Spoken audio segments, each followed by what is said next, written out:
American Sunrise Early Edition. Not so fast, everybody. Yesterday's big market rally faded, and stocks ended up down again for the day. But we also had some more encouraging reports of free trade offers, so everyone just be patient. Hey, China is playing its favorite victimhood card to the hilt in the midst of a trade dispute, and the Beijing regime is deciding that, hey, it treats 1 billion of its own people like peasants, so it's angry at Vice President Vance for calling them peasants. But now let's get serious. A new report says the Trump team is considering using drone strikes against the Mexican drug and human trafficking cartels. That would be a game changer, to say the least. The long-rumored alliance between the IRS and ICE is a done deal. And now America's most meticulous collection agency can give ICE all the best tips on where illegal aliens are working and living.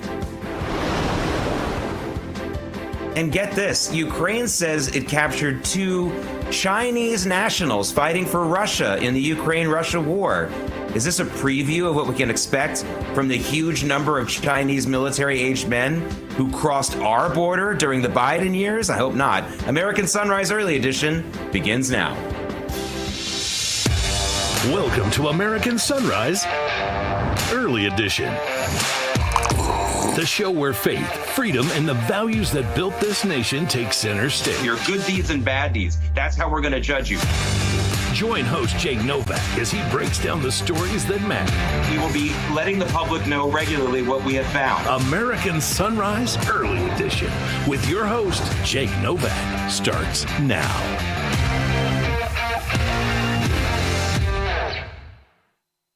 Welcome, everyone, to this Wednesday edition of American Sunrise Early Edition.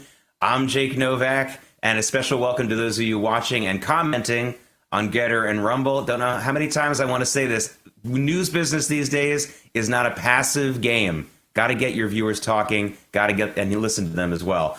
Well, I'm not going to spare you the pain any longer. I can't really hold it out. Let's take a look at where the markets are going to open, because we are still in the midst of a worldwide tantrum over President Trump simply asking for the world to be fair with us in trade deals. So let's take a look at what we're expected to open now. It is volatile, okay? It's a little volatile, as you can see. We're looking to open down on the Dow, 156 points right now. Every time you close your eyes and open them again, the number is different. You see that the S&P is looking like it might, change higher. This is all really being extremely volatile. But I want you to look at something in the middle of that chart. Take a look at gold, because again, for those of you who have been investing in physical gold, you've made out pretty well. I think gold has only lost maybe 3 or 4% of its value in all of this massive tumult that we've had. And it's still very, very close to the all-time high. We were just celebrating, for those of us that like gold, we were just celebrating the $3,000 per ounce mark just a couple of weeks ago. And look at it now this morning at $30,061. So you are making out really, really well. And again, I'm trying to give you some silver linings here, folks. If you work on an oil rig or in Texas, close your eyes. Everyone else, look. Crude oil, $57.36 a barrel right now. That is a 4-year low. We're already starting to see gas prices come down pretty precipitously. It's getting about 2 cents a day national average. But where you live, it might have come down a lot just in the last few days. So those are the things that I want you to focus on. Again, it looks like the Dow is going to open lower, but hey, maybe by the end of the show, it'll be up. Now let's take a look at Bitcoin for a second, because Bitcoin is one of those things that is still, you've made so much money on Bitcoin. If you invested in Bitcoin 10 years ago, 5 years ago, even 2 years ago, you are way up. Bitcoin has lost less than 10% of its value since this all started. Because remember, we were stuck between 80,000 and 88,000 on Bitcoin. So we're at $77,000 on Bitcoin up this morning.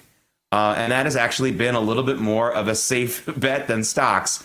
But nothing's been better than gold, I guess, right now for an asset. So those are some of the things that I want everyone to focus on right now. It has been, I know, a rough several days. And one of the things that I want everyone to remember, though, is that while Wall Street is really crying, we haven't heard Main Street get too angry yet. Now, we'll have to see where the polls are coming in. But even if the polls come in against the tariffs, we're not seeing people marching in the streets. We're not seeing riots in the streets. And when you go to the grocery store and when you go to the department store right now, I don't know how many people still go to department stores. I feel like I'm talking to the very older crowd right there. But hey, some of us like to do it still. Or you're shopping on, I guess, online. You're still finding the things you need. you're still getting the things that you need. And some of them, like gas and eggs, are cheaper than they were just a few weeks ago. So again, I'm trying to find the silver lining, but I'm also not trying to lie to you. The markets are going to be tremendously volatile. If you have a 401k, it's going to be ugly when you open up those statements. If you are close to retirement and we're planning on drawing on that 401k, I certainly hope you had a financial advisor that told you that as you get to the 3, 4, 5, 6, 7 years before retirement, you've got to get out of stocks and you got to get into bonds. You have to do that and other things that are safer, and maybe even a little physical gold. All right. Here's another story that broke over the last couple of days, and it's important for us to understand. The Supreme Court has also finally come in with some clarity. They have handed President Trump a big win yesterday. They are going to allow the administration to use that Alien Enemy Act to deport illegal aliens. Now, look, this is a very important decision.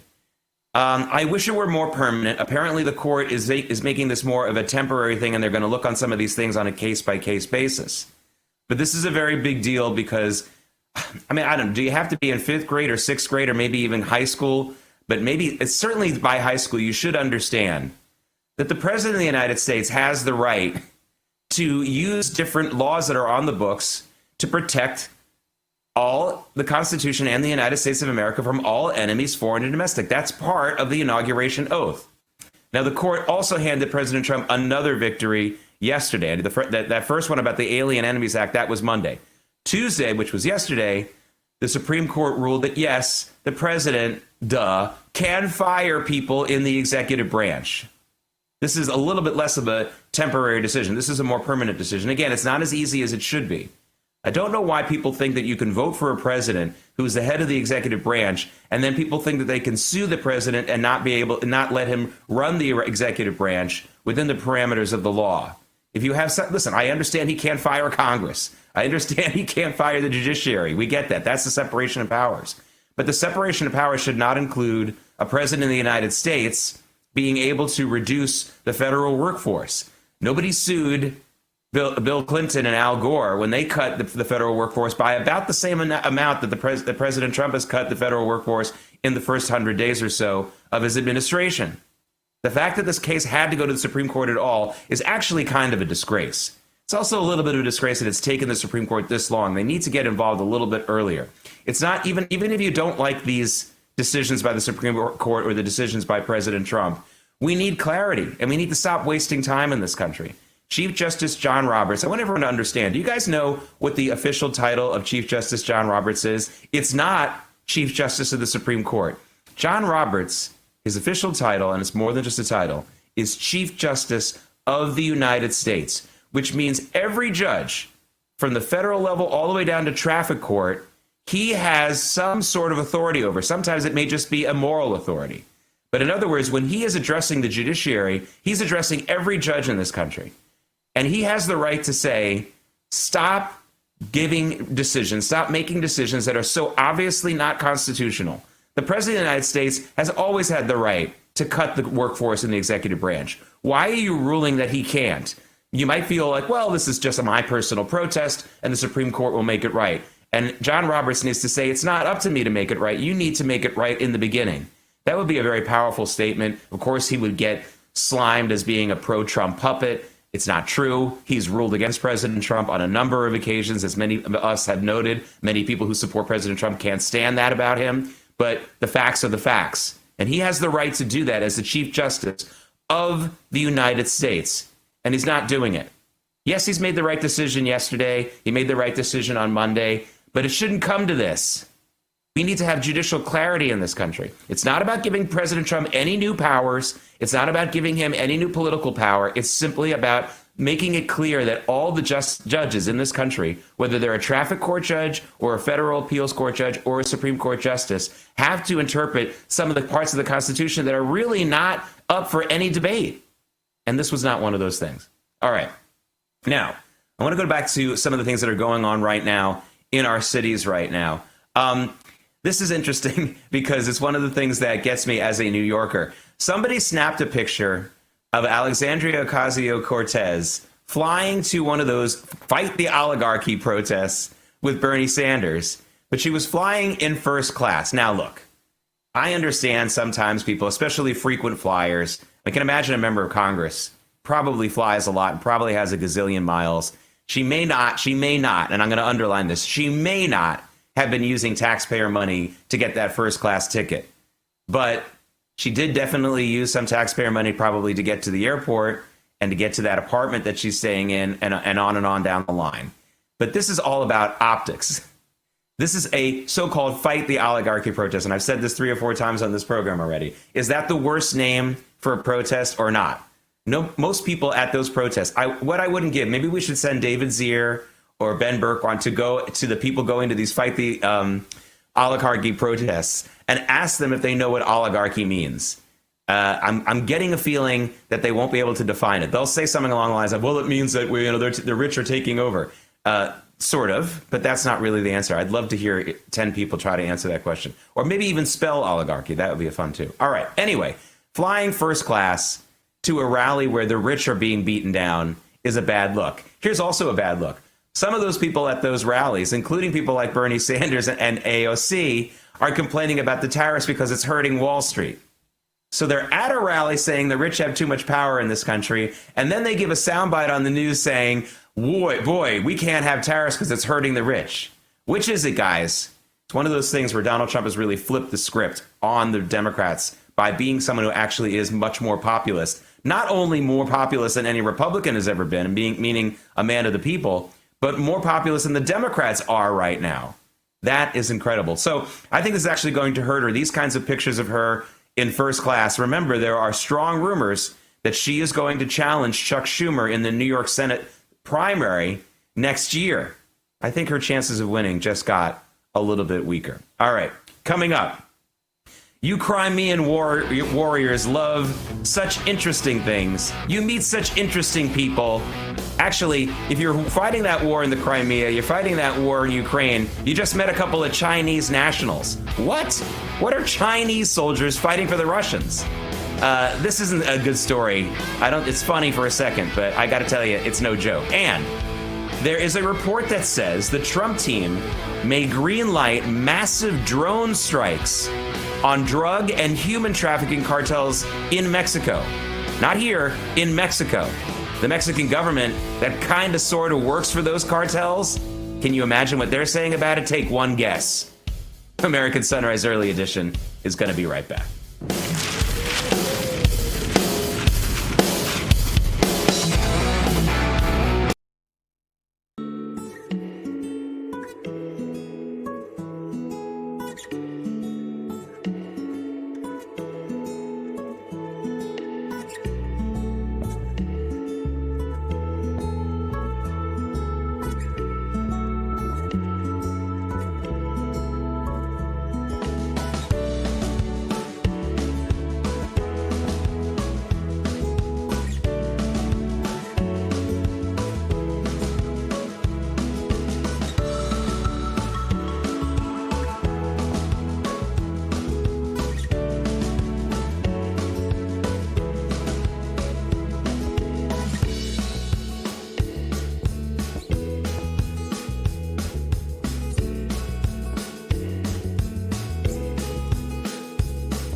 That is downtown Philadelphia. That's a train station, and I love this traffic pattern. We have shown you this live shot in Philly a few times here on this program since December.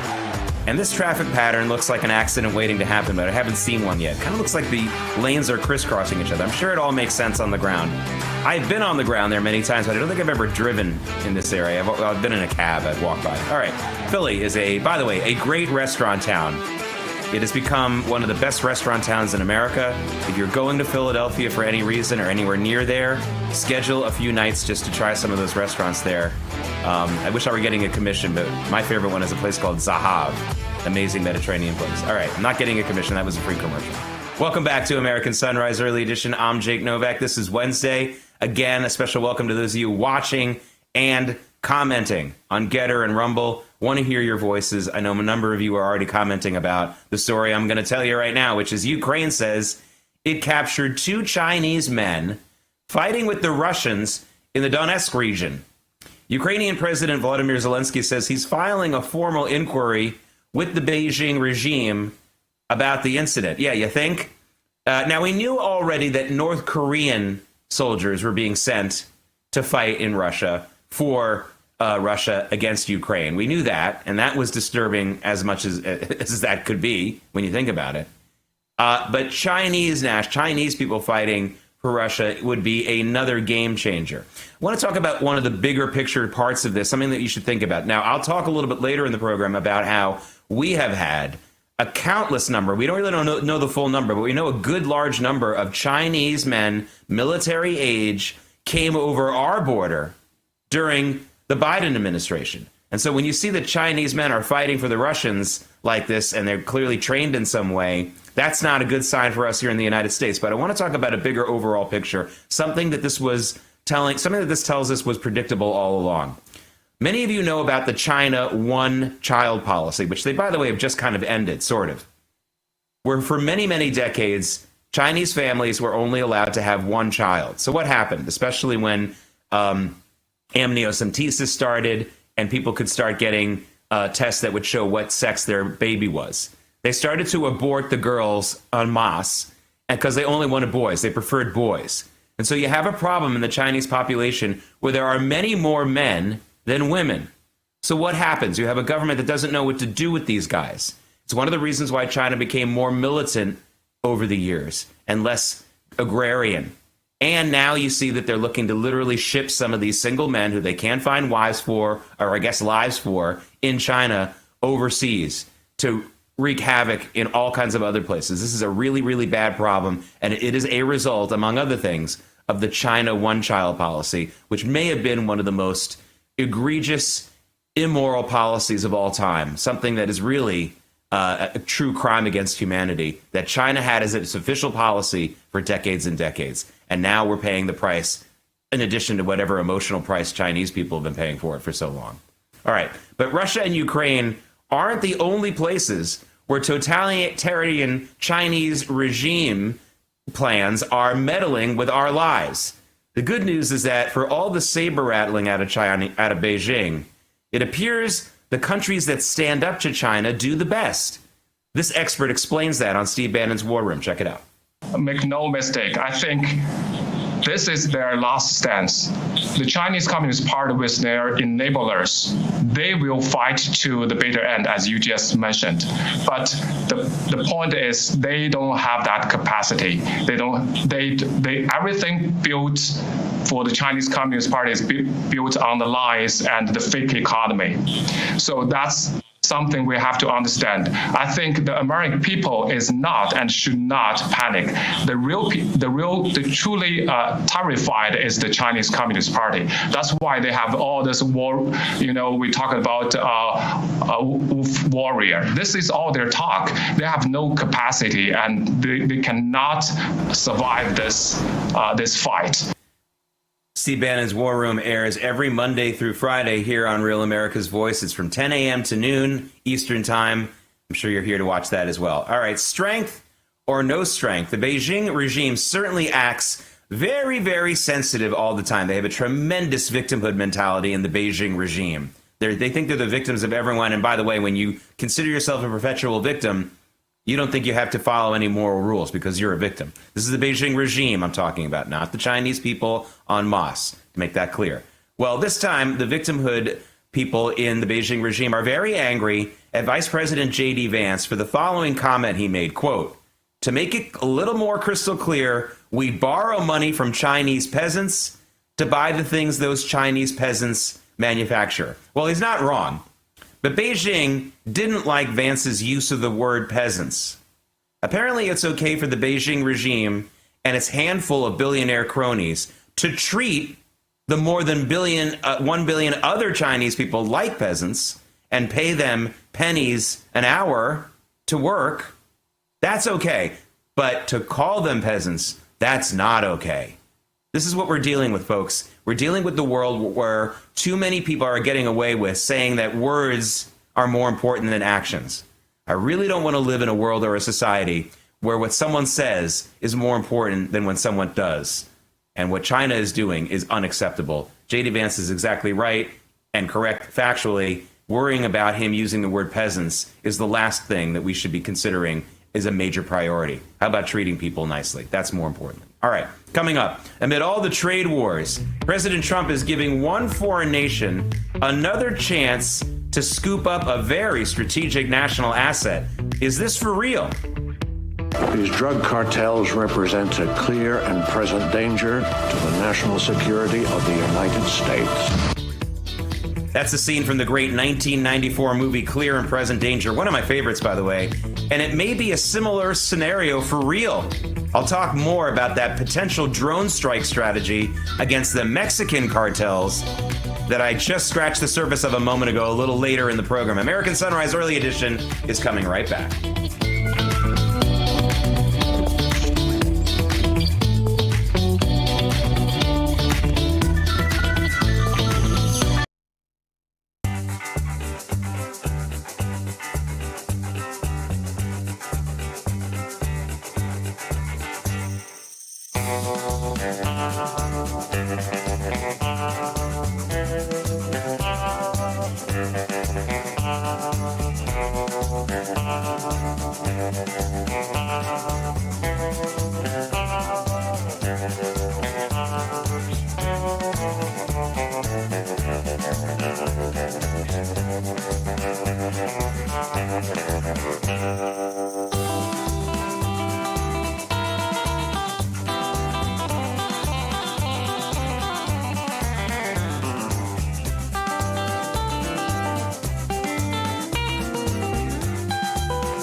That's a beautiful shot of St. Paul, Minnesota, the capital of the state, by the way. I apologize. Tim Walz is still your governor, and he's coming off more and more like a buffoon lately. I don't know if you've seen some of the interviews he's been doing. I don't know if he's trying to run for president or what he's trying to do now, but what a fumble by the Democrats to choose him over Josh Shapiro. I guess I'm glad they did. I'm not a big fan of Josh Shapiro either, but he would have been such a stronger candidate, and they chose this guy.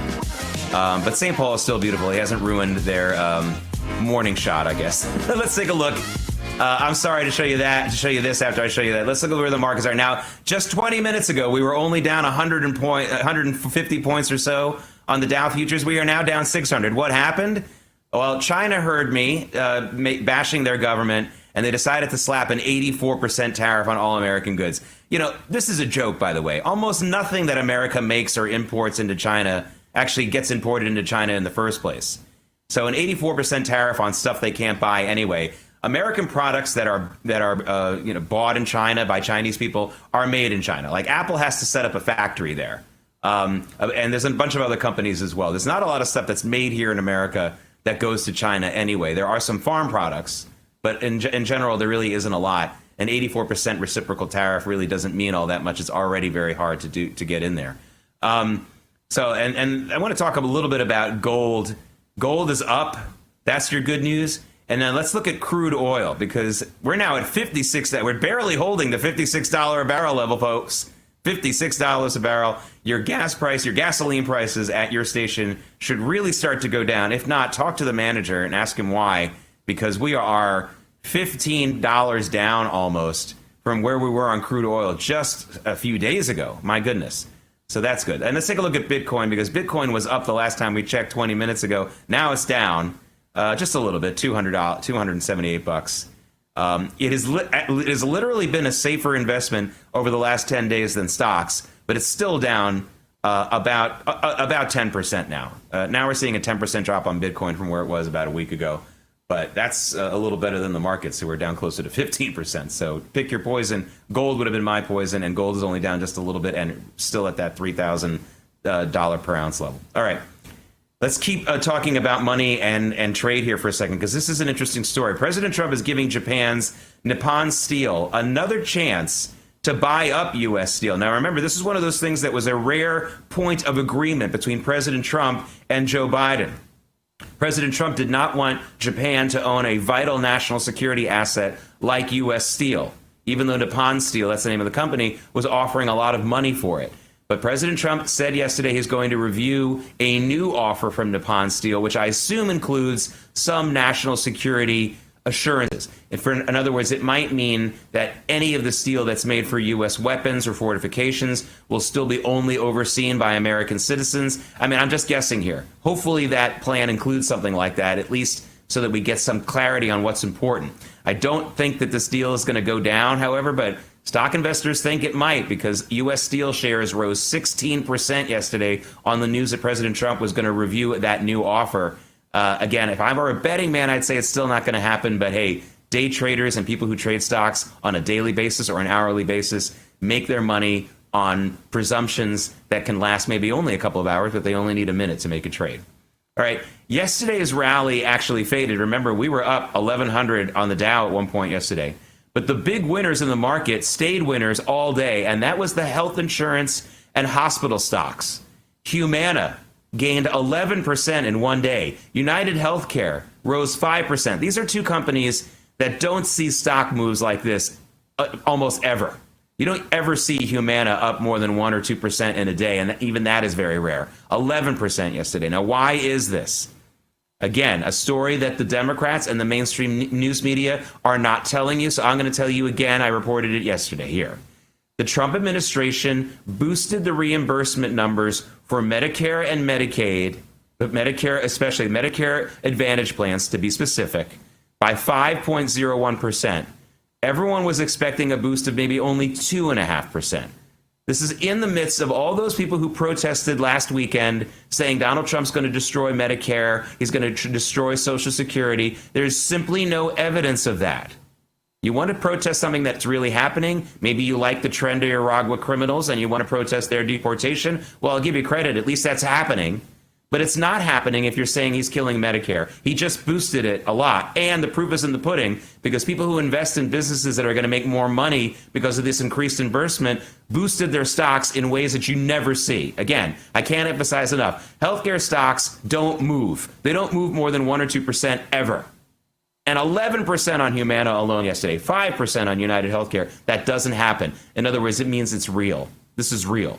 So stop protesting about Medicare and Social Security where Donald Trump is concerned, because it makes you sound like an idiot. Look at the facts. Don't watch CNN. All right. One of the biggest ever lawsuits against a private college could be headed for a settlement. You may remember a number of athletes on the Northwestern football team accused former longtime head coach and star player, by the way, Pat Fitzgerald, of allowing regular hazing incidents on the squad. The suit asked for $130 million. Now, obviously, the plaintiffs are not going to get that much money. It's possible they'll get a lot, though. It's also possible the final deal will allow Fitzgerald to deny any wrongdoing. That would be a big deal, because this is a man who wants to keep his reputation. He is a savior at Northwestern, and he'd like to be able to come back with some kind of reputation. He doesn't want to be the new Joe Paterno, who lost his reputation at Penn State. Northwestern fired Fitzgerald 3 days after announcing the 2-week off-season suspension for the coach in 2023 when these allegations first came out. So they suspended him for 2 weeks, and about 3 days later, they fired him. All right, let's get our wheels turning right now.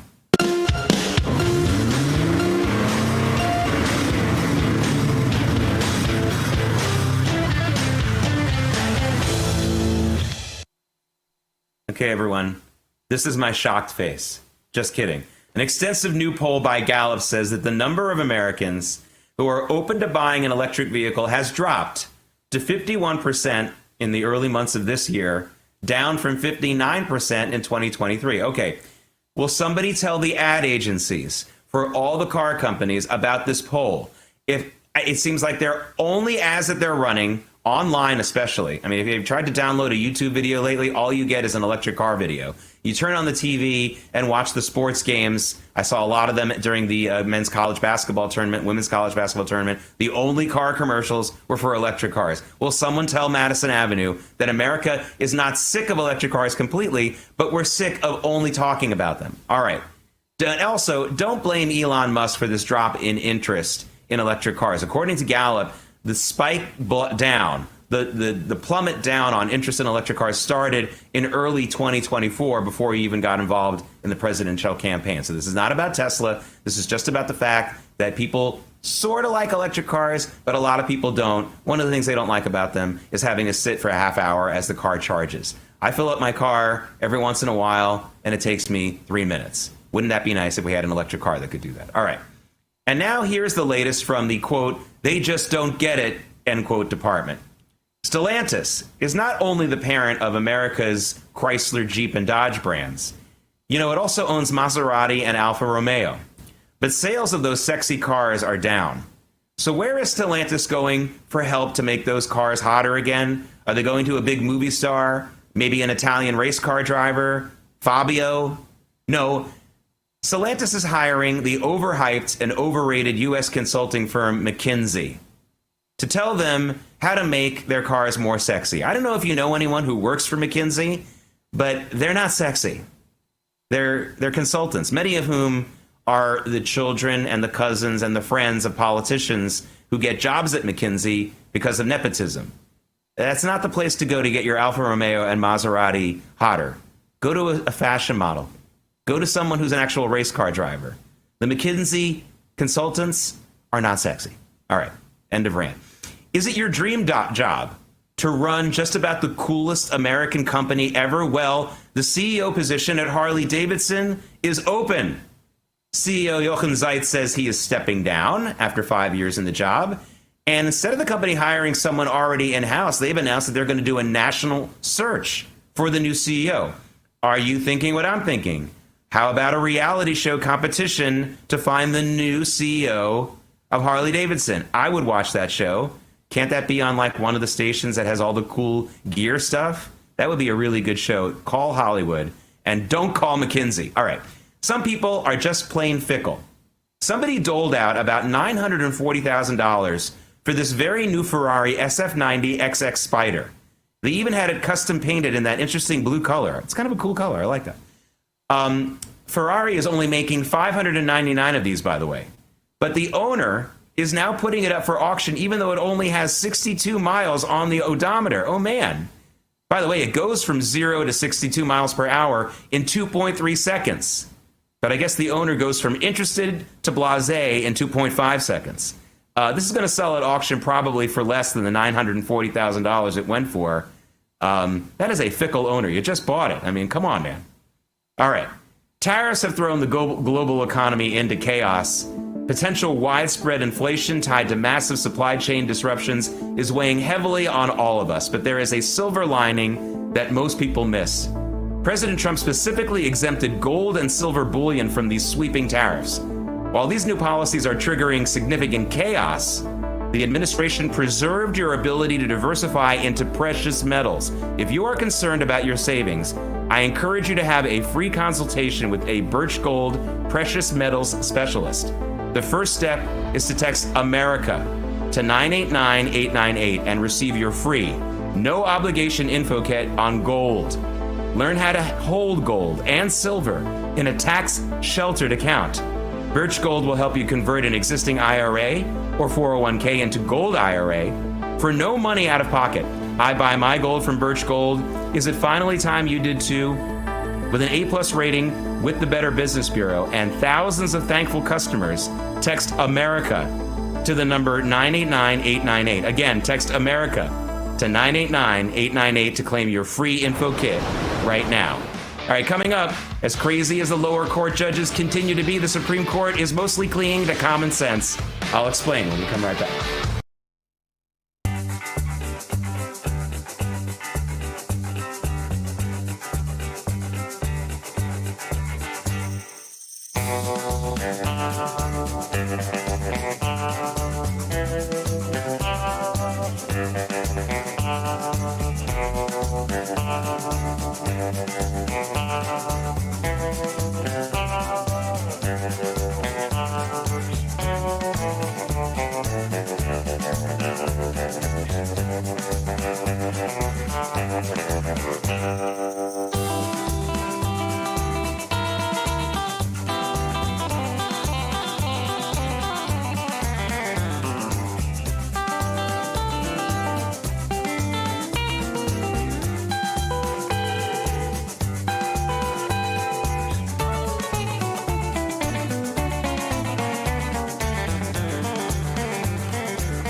It's Wednesday, April 9th. Here are some of today's top stories.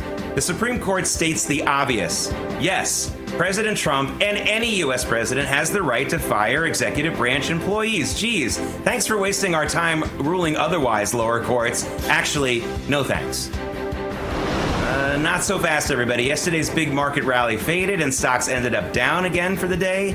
And we're looking at some more pain to start today on the stock market, but there's some silver lining. We had some more offers of free trade, so everyone just be patient. But let's get serious for a second. A new report says the Trump team is considering using drone strikes against the Mexican drug and human trafficking cartels. That would be a game changer. And Ukraine says it's captured 2 Chinese nationals fighting for Russia in the Ukraine-Russia war. Is this a preview of what we can expect from the huge number of Chinese military-aged men who crossed our U.S. border during the Biden years? American Sunrise Early Edition continues now.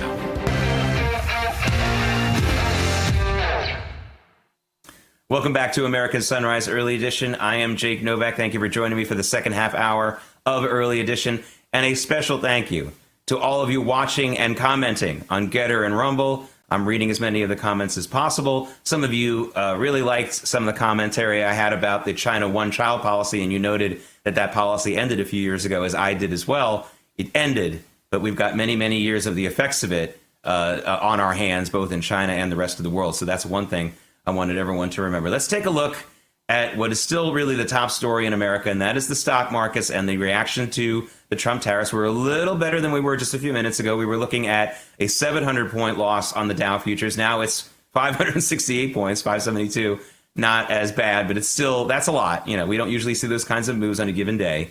Again, gold is a standout, up 3% right now at the $3,078 per ounce level.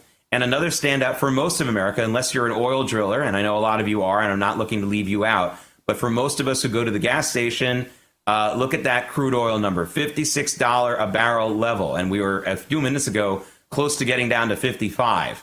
I saw the national average for gasoline was at $3.22 this morning. That's the national average. Your mileage may vary, no pun intended. If you're in California, you're still paying something like $5 in some places. But here on Long Island, where I live, it was $2.85 to fill up yesterday. I expect it to go down to $2.60 pretty darn soon.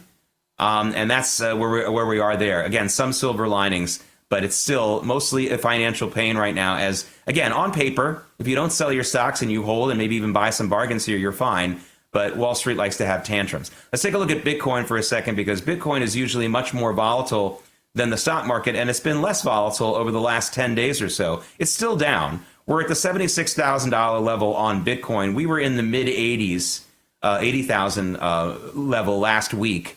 So it's lost about 10% of its value. But the stock market, the Dow has lost about 15. So Bitcoin's actually been a safer haven, but nothing's been better than gold in the last couple of weeks. We'll see if that continues. Bitcoin might become a safe haven again. And a lot of people still think it's going well back over 100,000 again, like it did at the end of last year. Well, this is all about people getting emotional and people acting irrationally. Not everyone is acting emotionally and irrationally, because the Supreme Court over the last couple of days has finally brought some common sense back to the American judiciary. I think it took them too long, but first let's talk what happened on Monday. First, on Monday, you had the Supreme Court tell President Trump and the Trump administration they don't have to go and find that guy that they accidentally deported to El Salvador. He was already an illegal alien. It's not like they sent someone who was a legal citizen in this country to El Salvador. So let's make that clear. Plus, he had a lot of problems on his rap sheet, let's just say that thing. And of course, a judge in 2019, whether he was right or not, determined that he was a member of MS-13. It went all the way to the Supreme Court before you finally had a court that said, no, the administration is not required to go find that guy and bring him back. He was deported as an illegal alien one way or the other, and they don't have to change that or reverse that. They may actually go back and review that decision again, believe it or not, but at least that was some sanity. And then we got even more sanity yesterday when the court decided that, yes, President Trump has the right to fire members of the executive branch of which he is the leader. He's the boss of the executive branch. He wasn't firing members of Congress. He wasn't firing members of the judiciary. He was firing federal workers. In fact, the same number of federal workers so far that Bill Clinton and Al Gore, when they were president and vice president, fired during the Clinton administration during their entire 8 years. So granted, President Trump's doing it at a faster pace, but it's still the same number, and nobody sued Bill Clinton over that because they would have been laughed out of the courts. Someone should have laughed this case out of the court before it got to the Supreme Court. At least somebody stopped it at some point in time. But I really would like Chief Justice John Roberts, who is the Chief Justice of the United States, not just the Supreme Court, to make a statement to all the judges. They don't have to follow it, but if he's made it, I think some of them would, and tell them, stop reinterpreting the Constitution just because you don't like Donald Trump. Everybody sees what you're doing, and you're embarrassing yourself. Speaking of embarrassing yourselves, if you ever engage some of these anti-Trump, anti-Musk protesters in person, this is what you sometimes get, as Congressman Byron Donalds from Florida found out just a couple of days ago. Watch this. You agree as a member, hang on, I'm sorry, ma'am, but as a member of Congress, because I was just in D.C. on Monday for Trans-State Visibility, and I would like you, as a member of Congress, to rise up and support LGBTQ plus youth and stop this insane attack on our children who know who they are. Number one, no.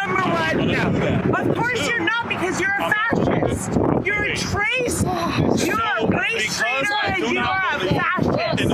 I'm a constitutionalist. I believe in freedom and liberty for everybody. I believe in the U.S. Constitution. I believe in everybody's civil rights. But if I don't agree, hold on. I don't agree with you that all of a sudden I'm a fascist. That's what's wrong. if all you want to do is yell and scream and curse when I don't agree with you, I'm sorry, ma'am. You are now in the 20% of America. Because you will never get my vote, and you don't live here. I'm going to be your governor. Trust No, me. you're not. No, you're not. Oh, yes, I am. I like the confidence from Congressman Byron Donalds. He says he's going to be her governor anyway. This happened in Florida on Monday. This is what we can expect in America right now. Actually, I have one word for that woman who was yelling at Byron Donalds. Toastmasters. Join Toastmasters and learn how to make an argument, a coherent argument, without calling people a fascist, without interrupting them, without turning your head back and forth. Try to make a coherent argument. I don't think that woman knows what fascist means. You're not a fascist if you tell people that the rights of the many outweigh the rights of the few when everyone else, when all other things are even. Putting boys in girls' locker rooms, which I assume this woman supports because she says that he's being a fascist against trans rights, allowing people who are in a murderous gang called Tren de Aragua to stay in this country when they're not citizens is not a policy that anyone supports, and it's not fascist to push back on it. But again, this is where you are right now in America with political discourse. Byron Donalds didn't curse at her. All those beeps that you heard on the video, those were the protesters, not Byron Donalds. And he was being actually pretty respectful to her, even when she called him a fascist and a race traitor, which is an incredibly racist thing. It's amazing. You have white people yelling at African Americans who support common sense and calling them race traitors. That is very, very vile. It's a vile thing to say to anyone. And you got to give something up to Byron Donalds for staying calm and decent there. All right. When we come back, David Brody's going to talk about two of the bigger stories this morning that I've been telling you about, those Chinese nationals in Ukraine and potential drone strikes against Mexican cartels. Can't wait to hear what he thinks about those things. We'll be right back here on American Sunrise Early Edition.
You know, we call this Real America's Voice for a reason. This is Real America, Cavalier, North Dakota.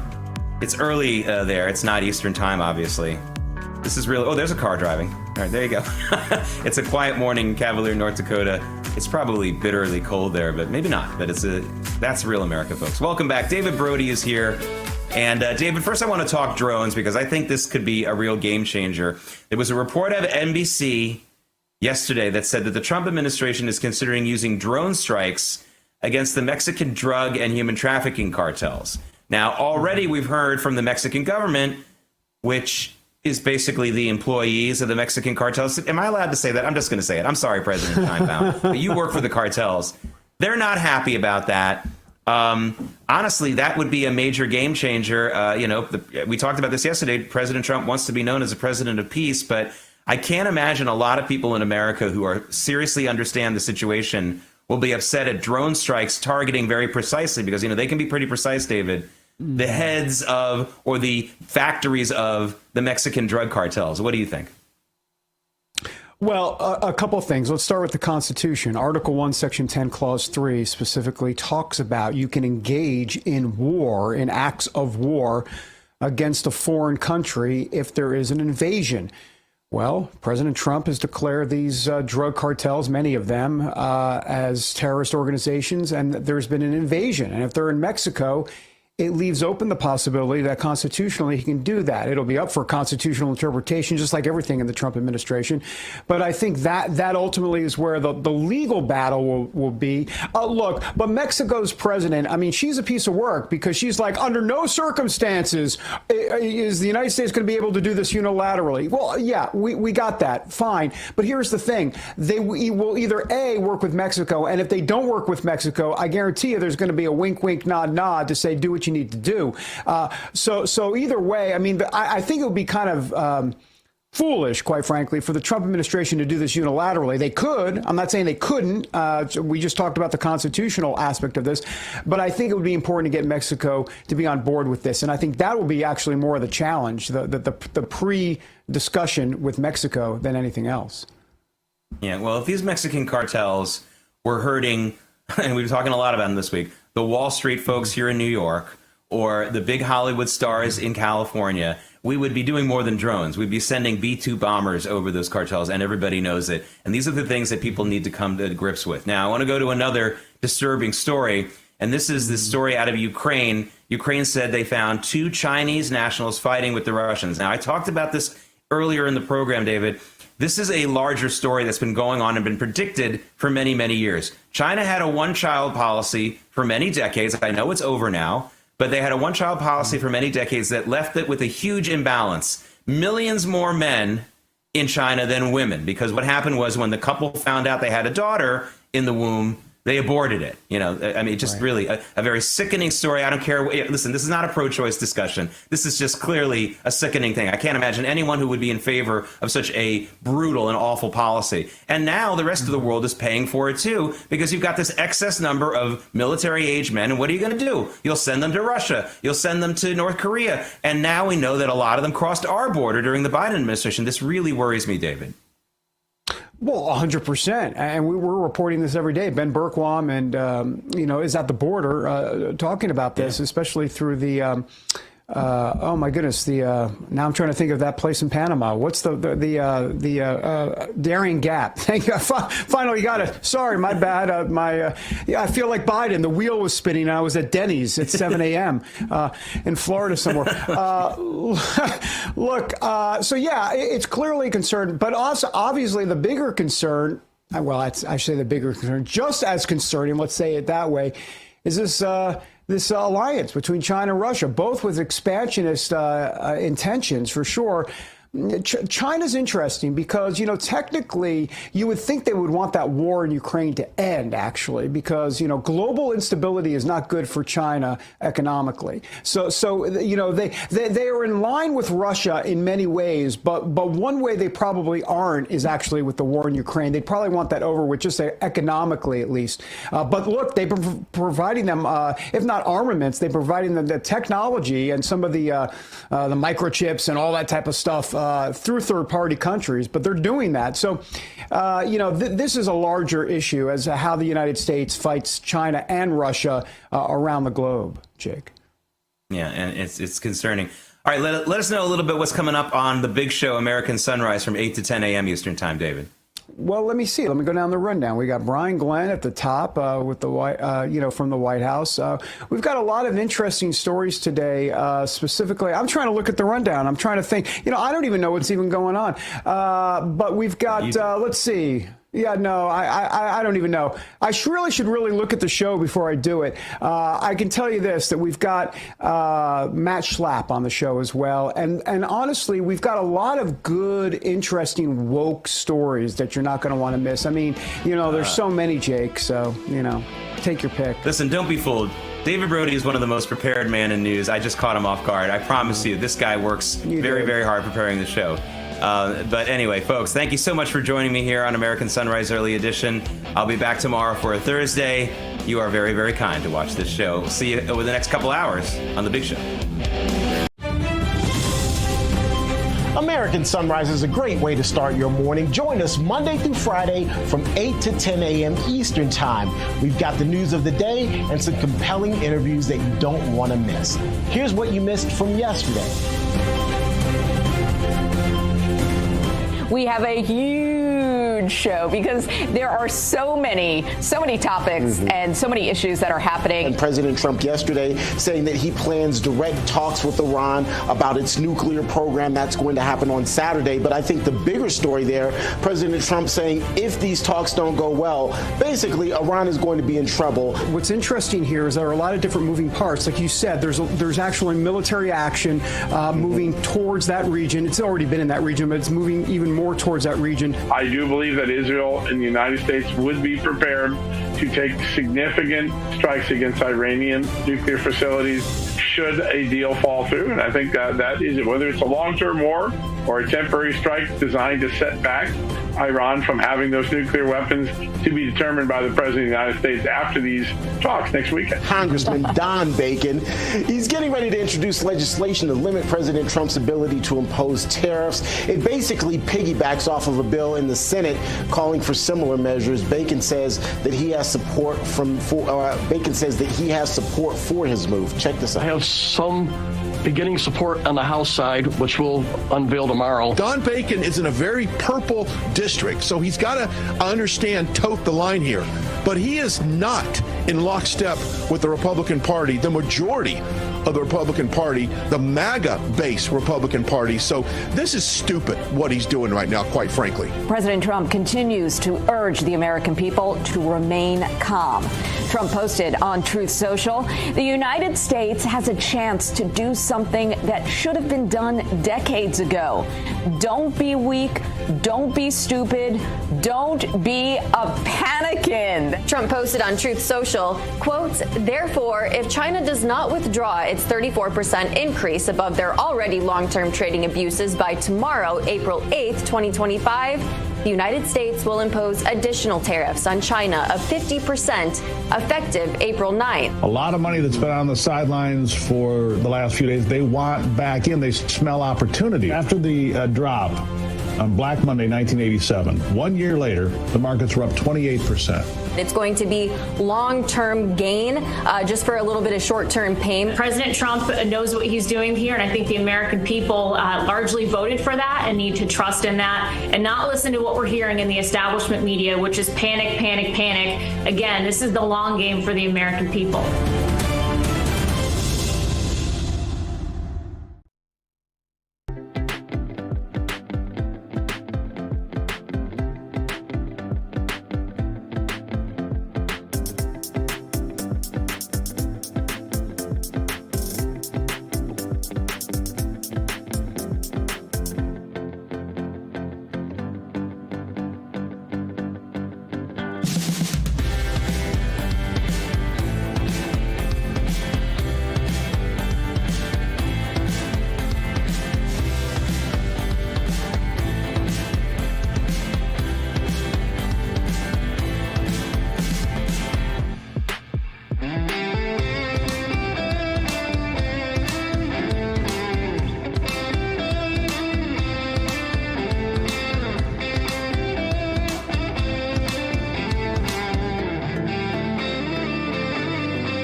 on American Sunrise. President Trump and China are both talking tough on the tariff front.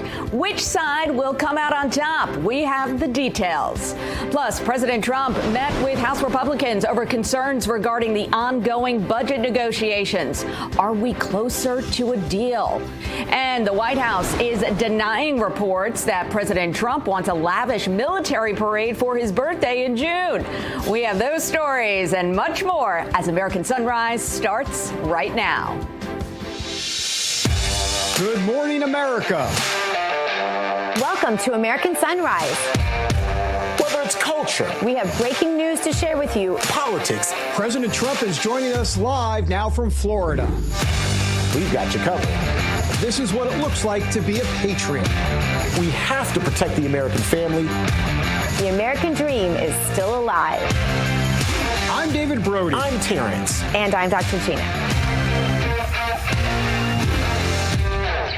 Good morning. I'm Allison Hans, filling in for a vacationing Dr. Gina live from West Palm Beach. Let's bring in David Brody in Washington, D.C. and Terrence Bates in our Denver newsroom. Good morning, gentlemen. How are we doing this morning?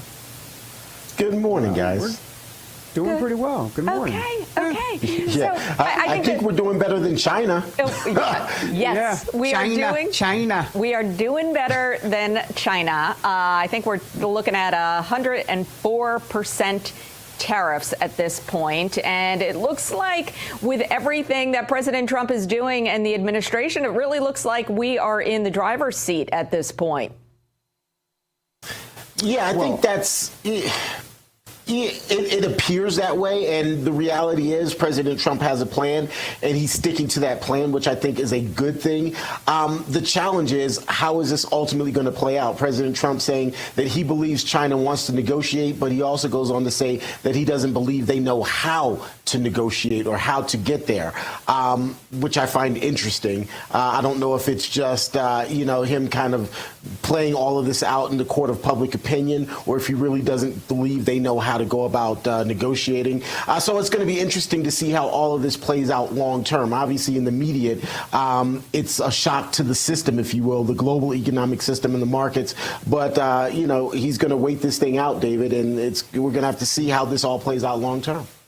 Well, and we're seeing it play out in real time. As a matter of fact, just as we came on the air this morning, about 15 minutes or so before the top of the hour, China now saying that they're going to go up and go 50% more than they originally did. Right. So just to keep track, right? So let's go back from the beginning. Trump said 20% on, all the countries. So that included China. So 20%, then 34%. So that's 54%. Then the other 50% was 104. That's how we got to the 104%. China said, okay, we'll do 34%. And now in the last 15 minutes, they say, we're going to do 50% more.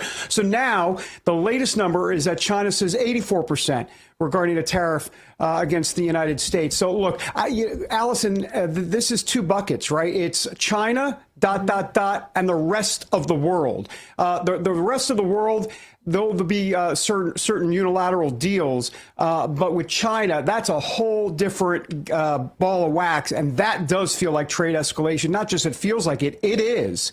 And so that's the big enchilada, if you will.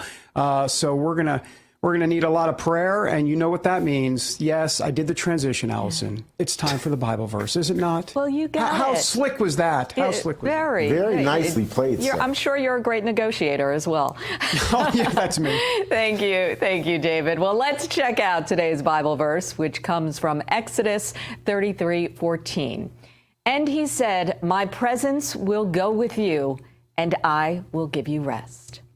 Well, the Trump administration announced it is imposing a 104% tariff on China. As we were just discussing, the White House says President Trump is open to a deal with China, but will do what's right for the American people.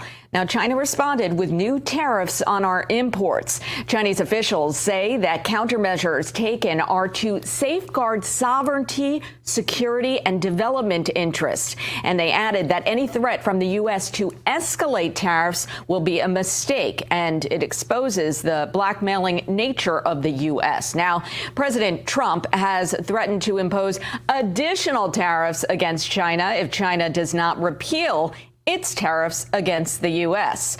For more, let's bring in RAV Chief White House Correspondent Brian Glenn. Good morning, Brian.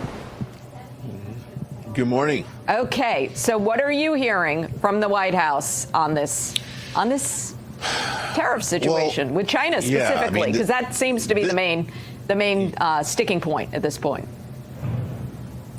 It is. Now, last night I was at the RNCC presidential dinner last night, and President Trump talked about this tariff war with China. Now, I wish this news this morning would have came out last night.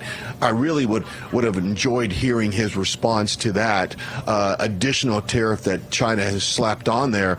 But, you know, this is something that he knew he was getting into as far as this trade war with China. I said this back in 2012, ironically, that President Trump, at that time, just Donald Trump, was the only person that could stand up to China on this trade deficit and really adjust these tariffs as we've been getting ripped off for far too long. This is something he's promised to do, but it is surely turning into something very interesting to watch now. Obviously, the markets are reacting on this news, and so we've got to keep an eye on that. But here we go.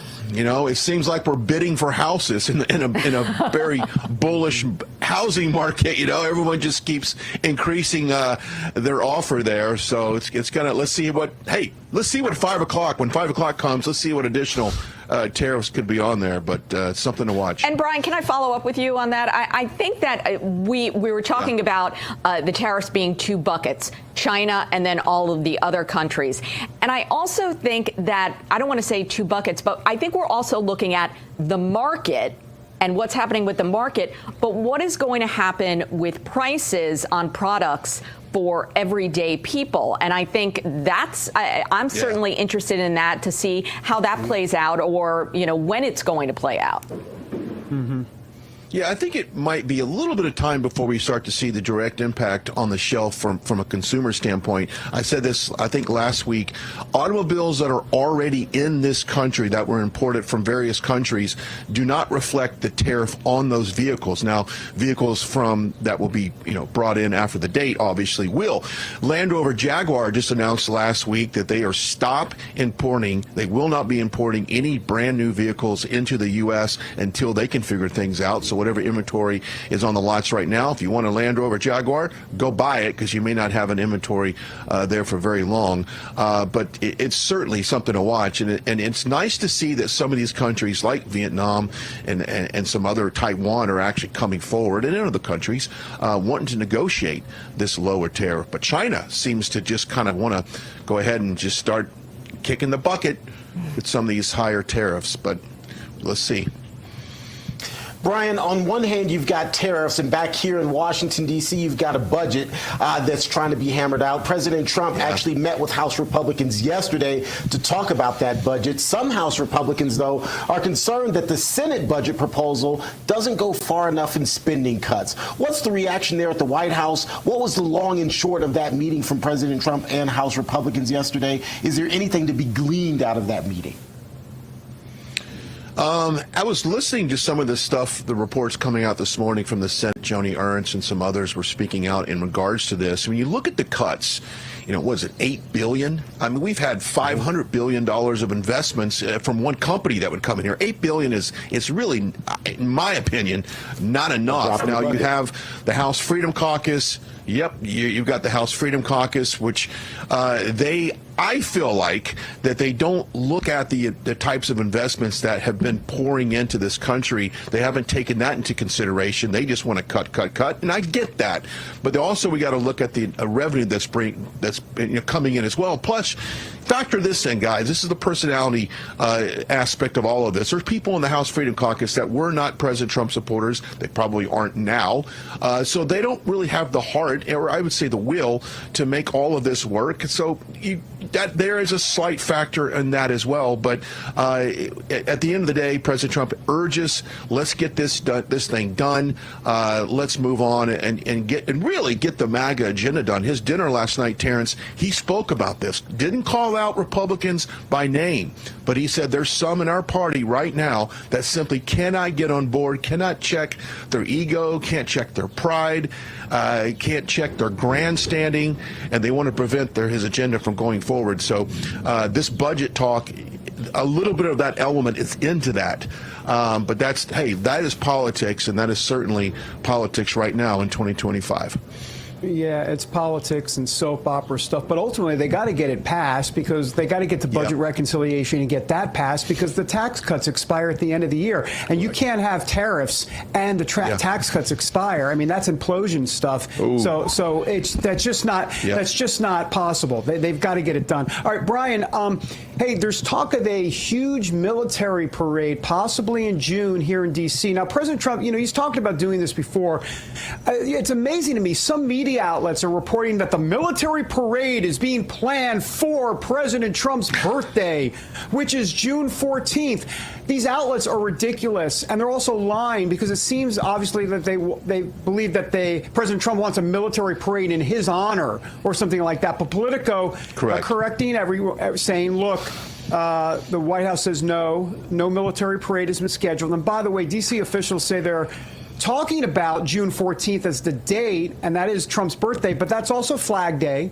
And it also coincides with a big 250th Army anniversary celebration that's already planned for D.C. So once again, the media leading folks astray. I'm curious to get your take on it. No, David, you're absolutely right. You took the words right out of my mouth. That's exactly what they want to do. They want to drum up some type of controversy, some type of narcissistic approach to him having this military parade. They want the optics to look like China or Russia or one of these other big military countries where they parade their missiles down the street. That's what they want for their imaging to use in later against this dictatorship, this ultimate patriarchy of what President Trump apparently is to them. Don't buy any of it. Politico, I'm not going to trash them on air, but just don't believe what you read. If the White House says it's not going to happen, it's not going to happen. But will we have Flag Day celebration? Should we be flying flags up and down Pennsylvania Avenue? Absolutely yes, because I can tell you about 4 years ago, that was not necessarily the case. You had to really walk around the city to a large degree to see a symbolic patriotism with the flag hanging up. So don't buy it. It's garbage. Look, we'll see what happens, but you're not going to see Tomahawk missiles or F-16s or tanks going down Pennsylvania Avenue. Not going to happen. Okay, well, Brian, thank you so much for joining us this morning. We always appreciate you. Thanks, Brian. Thank you, guys. Appreciate it. Coming up, we check out the hottest headlines from the RAV newsroom with T. Bates. And later, there's currently legislation going through the Senate to try to limit President Trump's authority on tariffs. How likely is it to make it to the president's desk? We'll take a look ahead on American Sunrise.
This news break is brought to you by AMAC, Association of Mature American Citizens.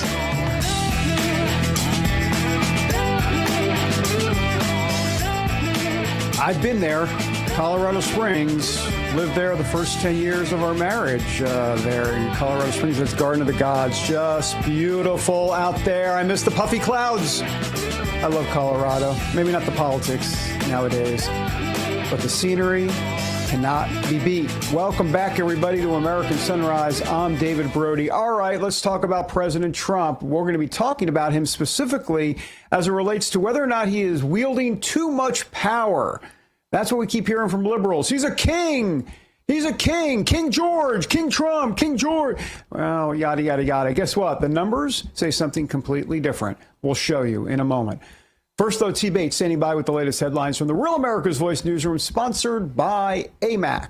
The Association of Mature American Citizens is the conservative voice for Americans 50 and older.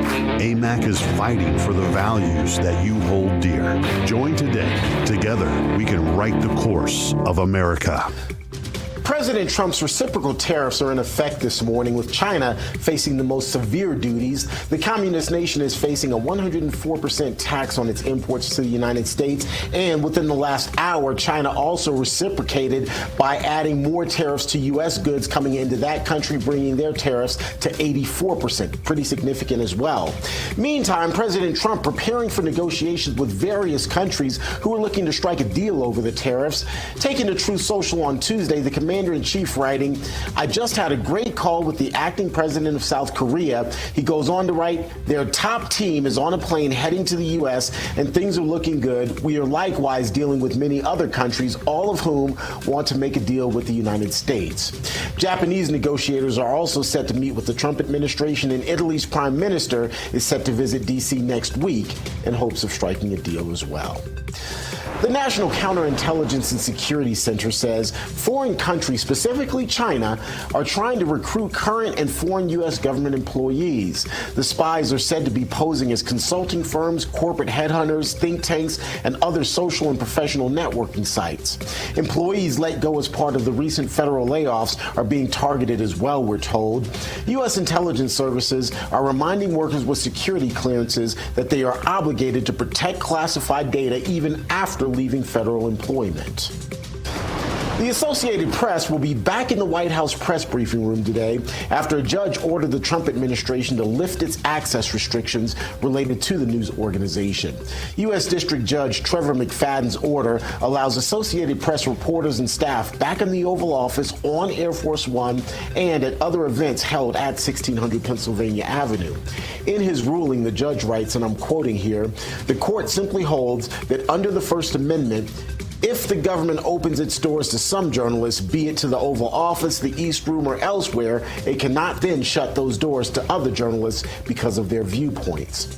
The ruling isn't set to take effect until Sunday in order to give the administration time to appeal.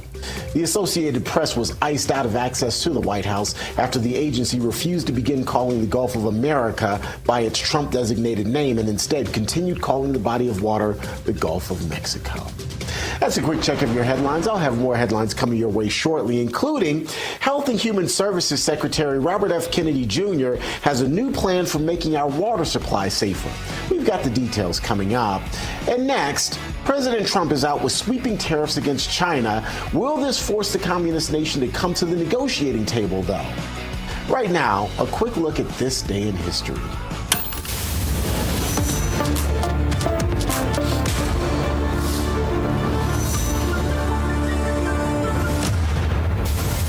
It was on this date in 1865 that Confederate General Robert E. Lee and almost 27,000 troops surrendered at Appomattox Courthouse to the U.S. Lieutenant General Ulysses S. Grant. The surrender ended the Civil War. Over 620,000 Americans died during the war, many due to disease. More American Sunrise coming your way in 2 minutes.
Las Vegas on this Wednesday morning. I lost a lot of money in Vegas, not on gambling, but on eating.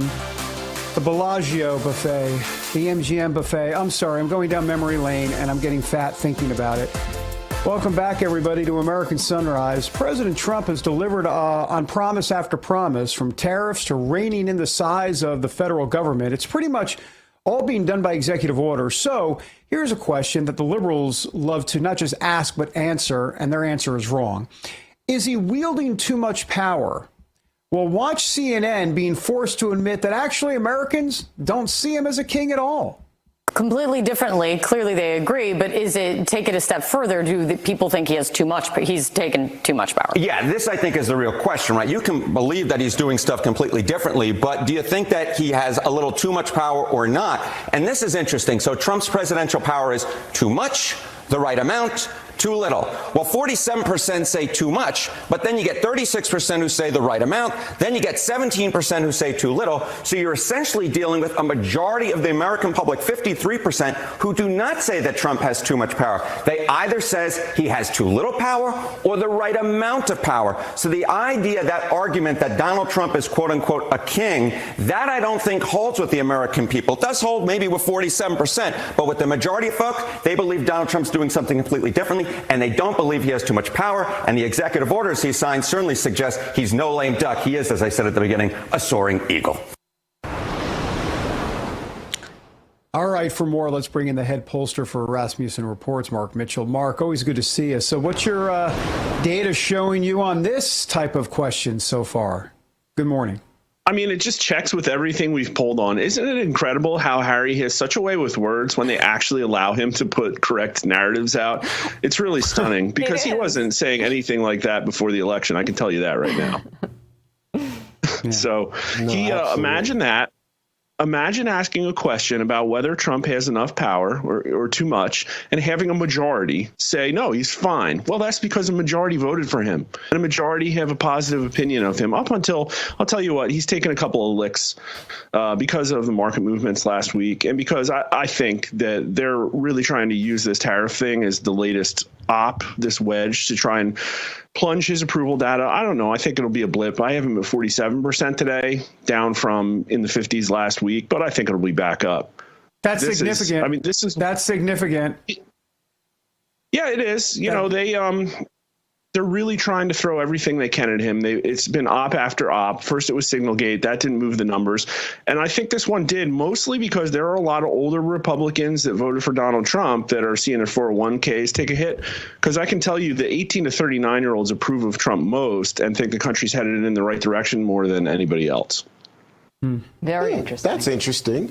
That younger Americans see, they can see the forest for the trees. They can look beyond the current situation. That's pretty interesting. Obviously, as you mentioned, tariffs are a big deal right now, or it's at least what a lot of people are talking about. President Trump, in fact, saying that many countries are now coming to the table to negotiate trade and tariff deals. He also says that if he didn't do tariffs, none of the negotiations would be happening. And Florida Congressman Byron Donalds appears to agree. Here's what he had to say on the issue. For decades, many countries were building their economies on the back of the American economy. And it worked well about 30, 40 years ago when we had cheaper goods in the United States.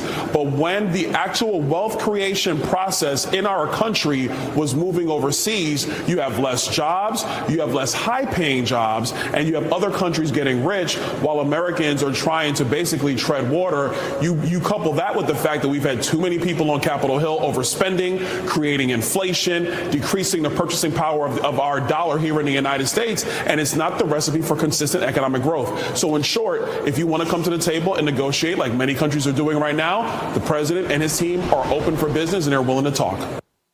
Mark, we're going to put a message that you sent to the legacy media on Twitter up on our screen. I'm not going to read it all, but you used the word op, that the legacy media and others who are trying to bring down President Trump are using the tariff issue as an op. Can you expound on that? Most voters don't really understand what tariffs are, to be honest with you. And it's the easiest place where you can ask a disingenuous question and get whatever results you wanted. I tried to ask it as straight as possible. Do you want tariffs increased or decreased? And you get 33% increase, 33% decrease, and the rest are like, I don't know, not sure. But ultimately what it comes down to is the reason Trump got elected is because the economy is hurting and the stock market is not the economy. But the globalist media and all of the people that control the strings of power, to them, the stock market's really, really important. And it just blows my mind. You have this Cramer quote on Wednesday on CNBC saying, oh, we could have a Black Monday coming up, Black Monday. And then 4 days later, on Sunday, all of a sudden on that chart, you see massive increase in organic search traffic on Google. Well, that doesn't happen by accident. What happened is on Sunday, the mainstream media waged a full-fledged war out there, dropping article after article saying tomorrow is going to be Black Monday. This is not accidental or organic. This was planned, in my opinion. You can actually watch the daily search volume of the term Black Monday on Monday as it completely drops off, falls off a cliff at the opening bell when everybody realizes, oh, actually the stock market's going up. It's really incredible. And I'll tell you what, it did have an impact. It did make some older Republicans somewhat approve of Trump instead of strongly approve. It hit his numbers a little bit, but I think they'll be back because we see blips like that. And this is just one more thing where they're trying to stop the Trump agenda because he has essentially declared war on the last 5 decades or so of like neo-globalist economic order that is worse for the American middle class and best for the ruling class. And Mark, I think when you say the stock market is not the economy, that's where I really laser in on, because when you're talking about those numbers about how the younger Americans, I think you mentioned 18 to 39, are in favor of what he's doing, and then older Americans may be opposed or have some hesitation to what he's doing. I think that goes to the heart of these two Americas that we have playing out right now, that this is the young people, they see that they can't afford a home. They don't have access to the American dream. And so I'm not sure it's them seeing long term down the road. I think they're looking at their lives immediately and saying, how am I going to live in this country and have a life going forward? And then of course, you have older Americans who are saying, I am very concerned about my 401k, which is completely justified. I do think that there is an age issue there. Yeah, and what's crazy is how much it's just changed. I just did a poll last week where I asked people who they voted for in 2024, and 18 to 39-year-olds said in that poll that they went 9 points to Harris, and now they have a 53% Trump approval rating in that poll. They also say the country's on the right direction, 50%. Everybody else, it's 44%. So what's stunning is how rapidly it's changed, even since November. That's because they're piped into Twitter. That's because they're understanding that this is a fundamental economic change. Because, again, people say the economy, but going into this election, only 20% of people said that today's children will be better off than their parents. That's the death of the American dream. And if you ask a disingenuous tariff question, yeah, sure, you could get what kind of results that you want. But when we ask a question more like the sentiment behind them, we had a J.D. Vance quote about how, people love to make things with their hands and manufacturing is America's heritage. 73% of voters agree with that statement. And by almost a 3-to-1 margin, that they say that the country's not doing enough to protect manufacturing. And so that's what the mainstream media does, right? They'll cherry pick polling in order to paint a false narrative. And that's one of the reasons people should follow us, because I'm interested in getting the correct narrative. The correct narrative is people are feeling the fact that all of these jobs got sent overseas. They're being squeezed by the inability to buy houses because of the illegal border crisis. It's just been one thing after another, like not being able to afford groceries, not being able to build a family. And basically, Democrats and Joe Biden did that to the American people. Well, we'll monitor the numbers. Actually, you'll monitor the numbers, and we'll have you back to tell us about how are the monitoring of the numbers coming along. I guess that's the bottom line. Mark Mitchell, great to see you. I'll be here for you. Thank Great to see you, too. You'll be here. Okay, just stay right there. Don't ever move. Thank you so much. Thank you, Mark. Yeah. All right, coming up, Texas Congresswoman Jasmine Crockett. Oh, boy. There she is. She's at it again. We have our latest outrageous comments next on American Sunrise. This should be a segment every day.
Shot of Pensacola, Florida. And you see the flag right out there.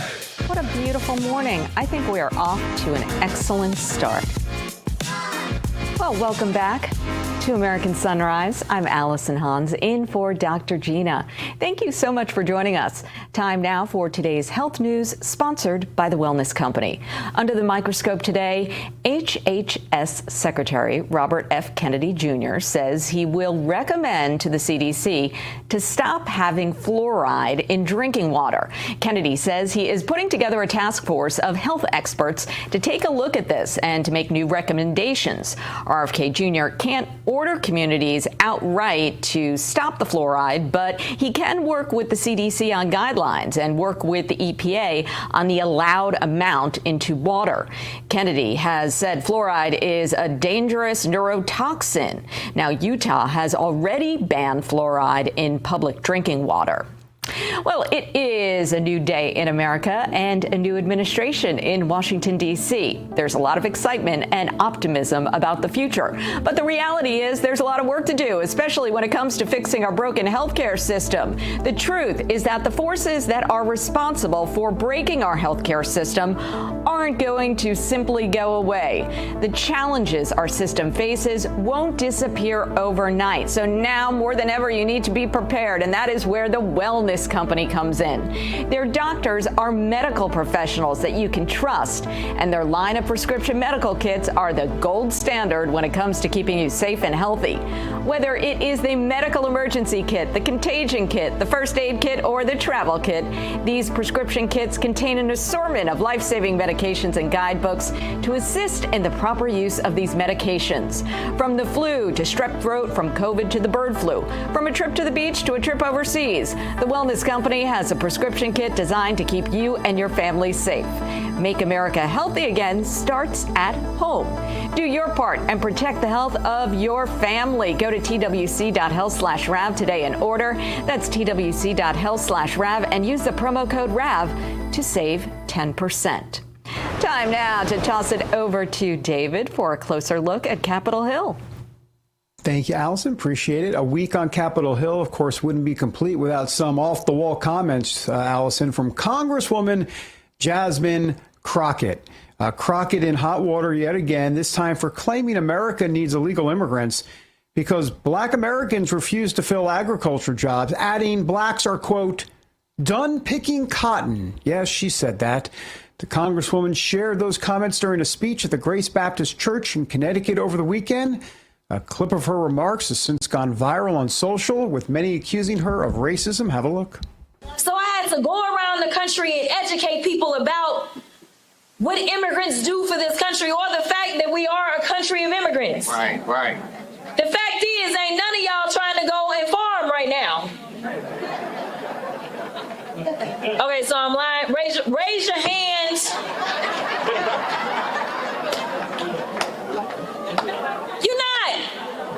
You're not. We done picking cotton. We are. You can't pay us enough to find a plantation. I know that. We really should start a segment here on the show called What a Crock.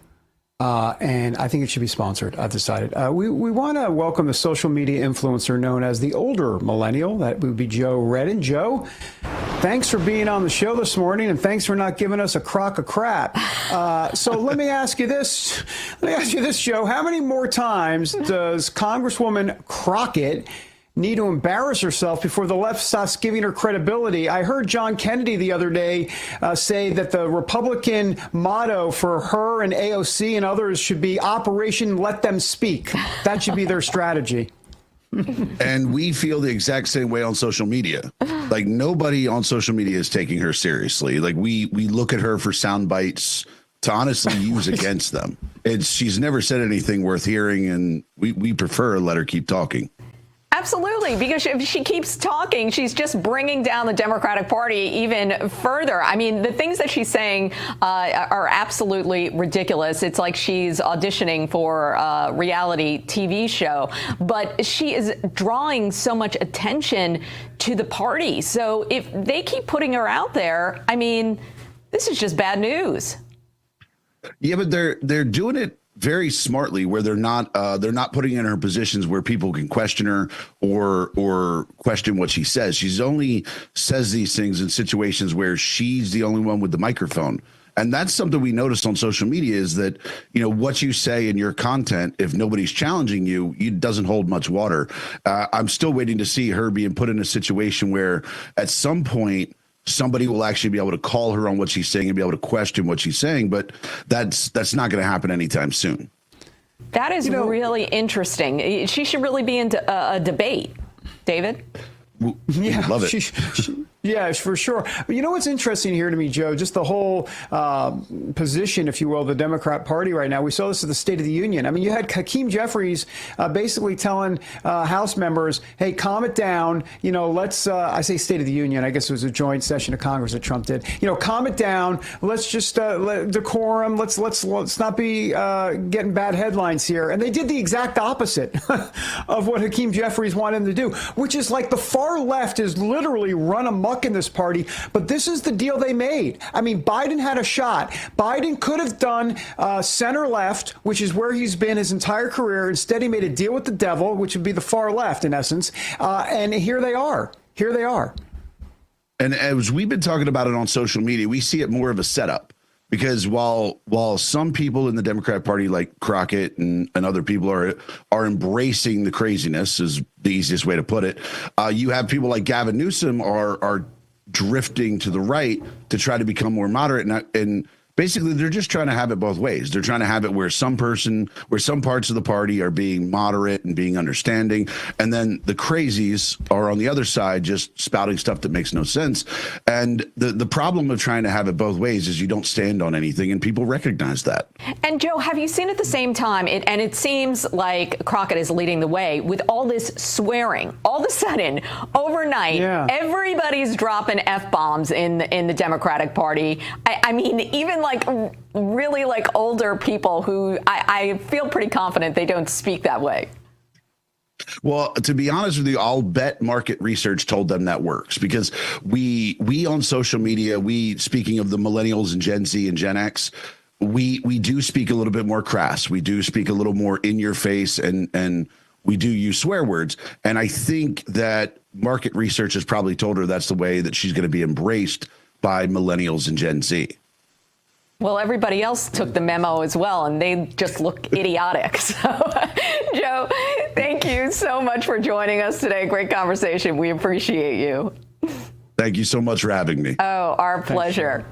Coming up, talk about reverse migration. A shocking new trend is emerging where Americans are, well, moving to Mexico, or at least getting second homes there. We'll take a look at that. Why is that the case? And is being woke have something to do with this? We assess coming up on American Sunrise.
Welcome back. I'm American Sunrise correspondent Emily Finn. Time now to stay awake, not woke, brought to us by the 1775 Coffee Company. Every morning, you've got a choice. Start your day with coffee that stands for American values, or keep giving your money to woke corporations that despise everything we believe in. 1775 coffee is roasted right here in Florida, fresh, bold, and tested to be mold-free, so you're not drinking stale corporate sludge. And believe me when I say it, it's darn good coffee. They're making coffee great again because, let's face it, the corporate coffee giants sold out a long time ago. Their coffee is stale, bitter, and mass-produced in factories that couldn't care less about quality.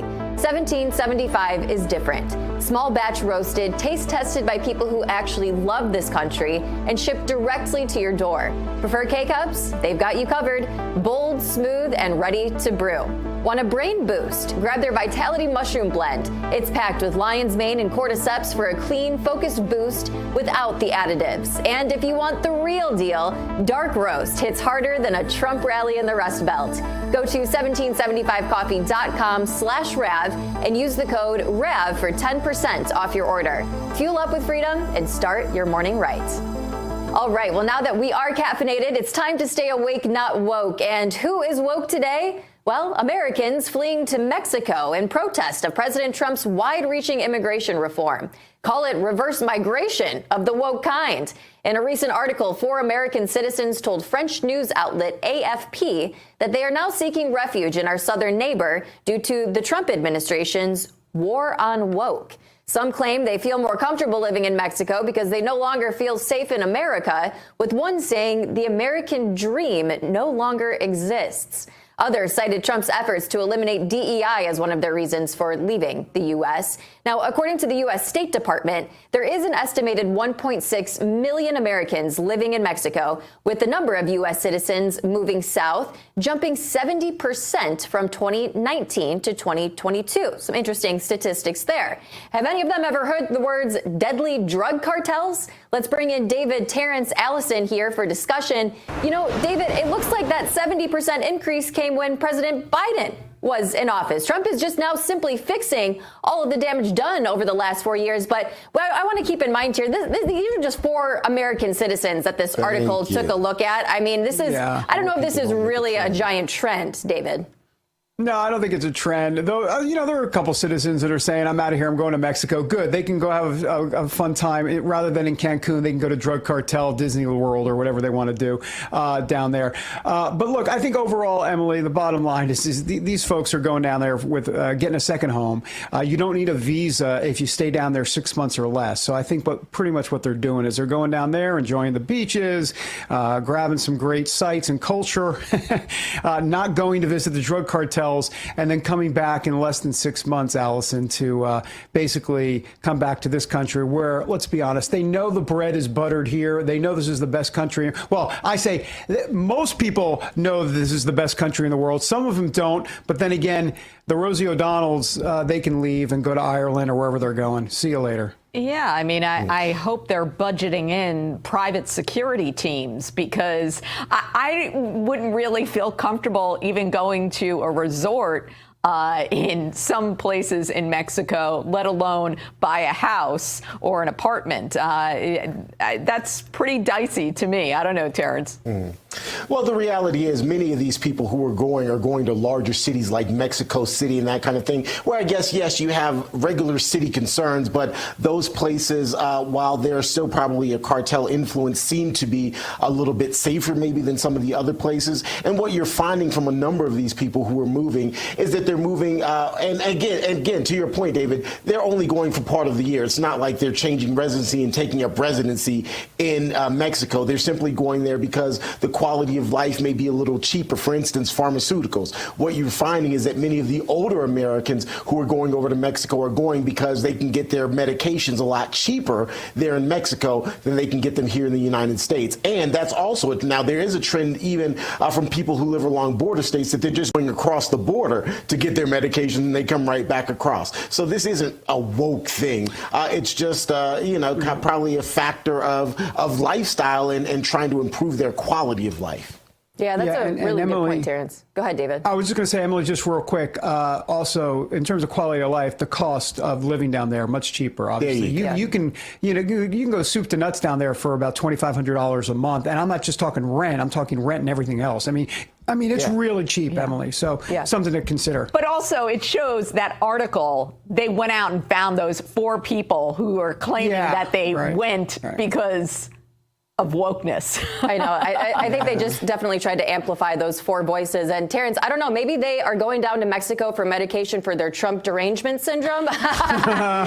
We shall see. I will just add this. As someone, my parents live in Arizona, I'm trying to tell you, like that vanilla that you can get over in Mexico across the border, much better than our vanilla abstract here. I'm just putting it out there. As someone who likes to bake every now and then, that Mexican vanilla is something serious, boy. Maybe some You're such a renaissance man, Terence. Baking. Great discussion, you guys. Coming up, as we near the beginning of Holy Week, just how many times did Jesus clear the temple? If you thought it was an isolated event, guess again. Jim Mosley, the Bible history guy, has the answer, and he's coming up next on American Sunrise. Stay with us.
God bless the USA.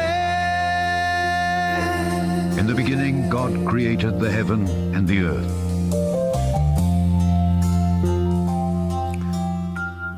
God created the heaven and the earth. Imagine that guy reading Bible time stories to your children. Hello, children. Welcome.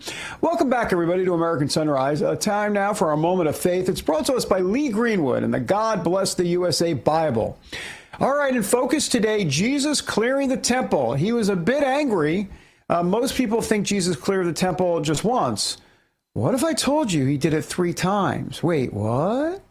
And each time it was like a sudden spring storm with frowning clouds, cleansing rain, and a prophetic thunder that shook the foundations. Okay, that is interesting. I want to know more. Good thing I'm doing this segment. Here to walk us through this extraordinary pattern is our good friend, author Jim Mosley. Around here, we call him the Bible history guy. Jim, great to see you. Well, tell us more. I'm intrigued, to say the least, sir. Well, good morning. Well, listen, when Jesus began his public ministry, he went straight to the temple and he cleared it out. He overturned the tables and he drove the traders out with whips and he stopped the sacrificial sacrifices, the sales. And this happened on Friday, March 29th in AD 30, just before the Passover. John records that in chapter 2, right before he records Nicodemus in chapter 3. So that places the first cleansing clearly at the start of Jesus' ministry. And then, about 44 months later, after doing teaching and miracles and giving countless chances for the leaders to repent, Jesus did it again. And then again. 3 times total. First in AD 30, the most violent of the 3, where he used whips to drive him out. Second on Palm Sunday, March 27th, AD 33. Matthew and Luke record that. And third, the very next day, Monday, March 28th. Mark records that in chapter 11. Well, why 3 times? Because Jesus was bracketing his entire ministry inside a prophetic message. Temple was no longer sacred. Now, 32 years earlier, Joseph and Mary brought 2 turtle doves to that very temple to dedicate the infant Jesus, and back then it was right. But now in AD 30, the Messiah had come, and with his appearance, sacrifices lost their power. A new and better covenant was here. Now, the priests didn't want that, the leaders didn't accept it, and the traders, most of whom were the sons of Annas, the high priest, had turned worship into commerce. So Jesus did what only God could do. He cleansed the temple. And then right there on the temple grounds, he turned around and he healed the blind and the lame. He removed the robbers and he brought in redemption. And then on the day he died, the temple curtain was torn in two. The veil that had hidden the Holy of Holies was ripped from top to bottom. God is making a statement. The old is gone, the new has come. Now the dwelling place of God is with man. He will dwell with them, and they will be his people. So this Palm Sunday, remember, Jesus came to do more than just fulfill prophecy or win praise, though he did that. He came to fulfill the law and then to set it aside so grace could take its place. I believe nothing else could be added, Jim Moseley, though I do have a couple questions about the timeline, but I have to go because, you know, we got to pay some bills, so there is that. But Jim Moseley, great to have you with us. Thank you as always. You're the best. My pleasure to be with you. All right, we're back with the second hour of American Sunrise in just a lick, a moment, a flash. Back in a moment.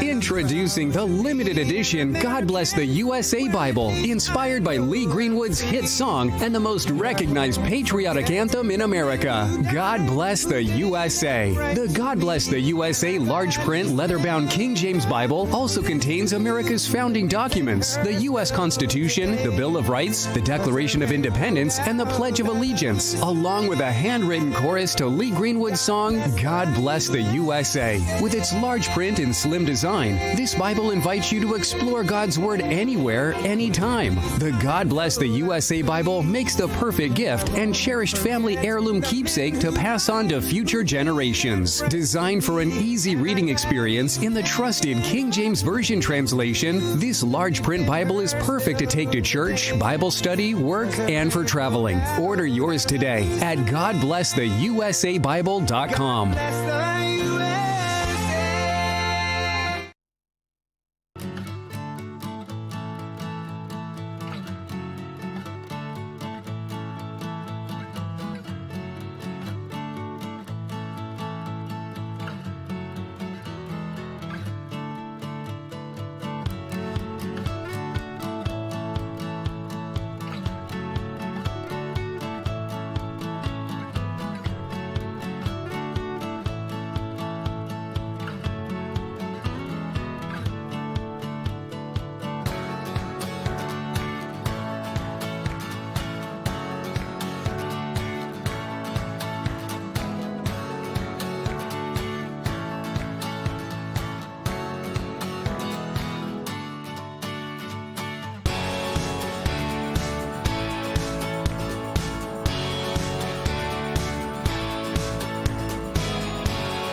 Coming up on the second hour of American Sunrise, President Donald Trump's second term. It hasn't even been 3 months. Do Americans approve of the job the president has done so far? We'll take a look. Plus, a new bill aims at allowing military parents more control over their kids' education. Find out why the legislation isn't without limits. Also, will it be the biggest, most beautiful parade America has ever seen? President Trump wants to honor our military heroes. But could the celebration also land on his birthday? The details coming up as American Sunrise. Hour 2 starts right now. Good morning, America. Welcome to American Sunrise. Whether it's culture, We have breaking news to share with you. politics, President Trump is joining us live now from Florida. we've got you covered. This is what it looks like to be a patriot. We have to protect the American family. The American dream is still alive. I'm David Brody. I'm Terrence. And I'm Dr. Gina. Welcome back, everybody, to the second hour of American Sunrise. I'm David Brody, coming to you from the deep state. Let's bring in Allison Hans. She's filling in for our Dr. G in West Palm today.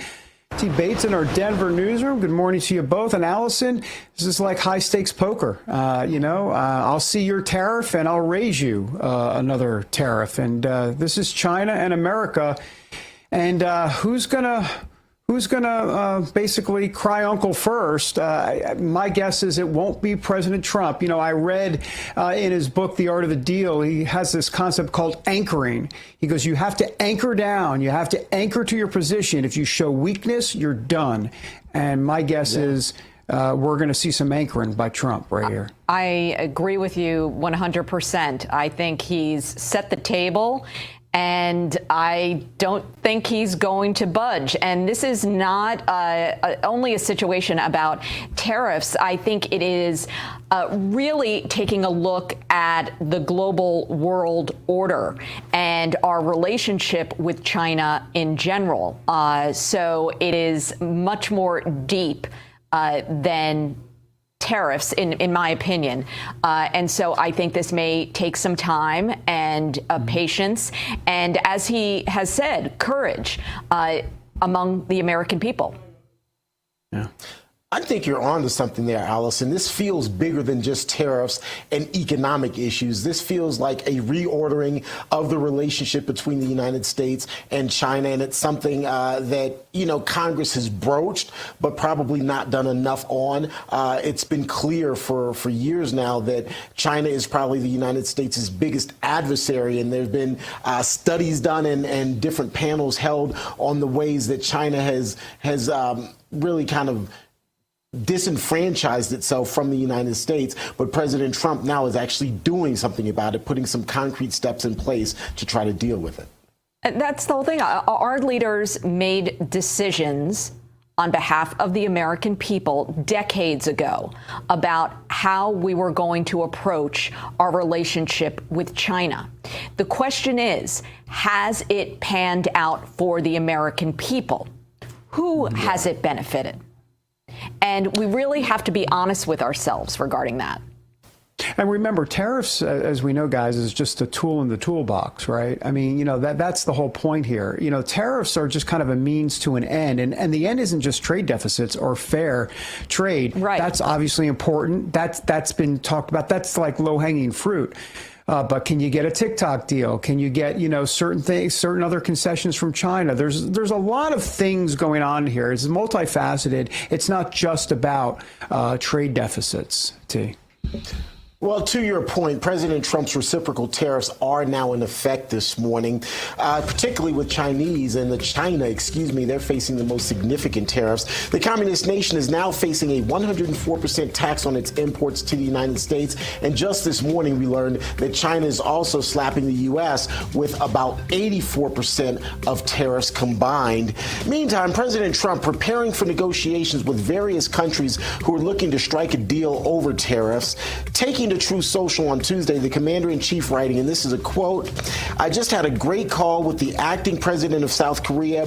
He goes on to write, "Their top team is on a plane heading to the United States, and things are looking good. We are likewise dealing with many other countries, all of whom want to make a deal with the United States." You can see it all here. By the way, Japanese negotiators also set to meet with the Trump administration, and Italy's prime minister is set to visit D.C. next week in hopes of striking some sort of deal on tariffs as well.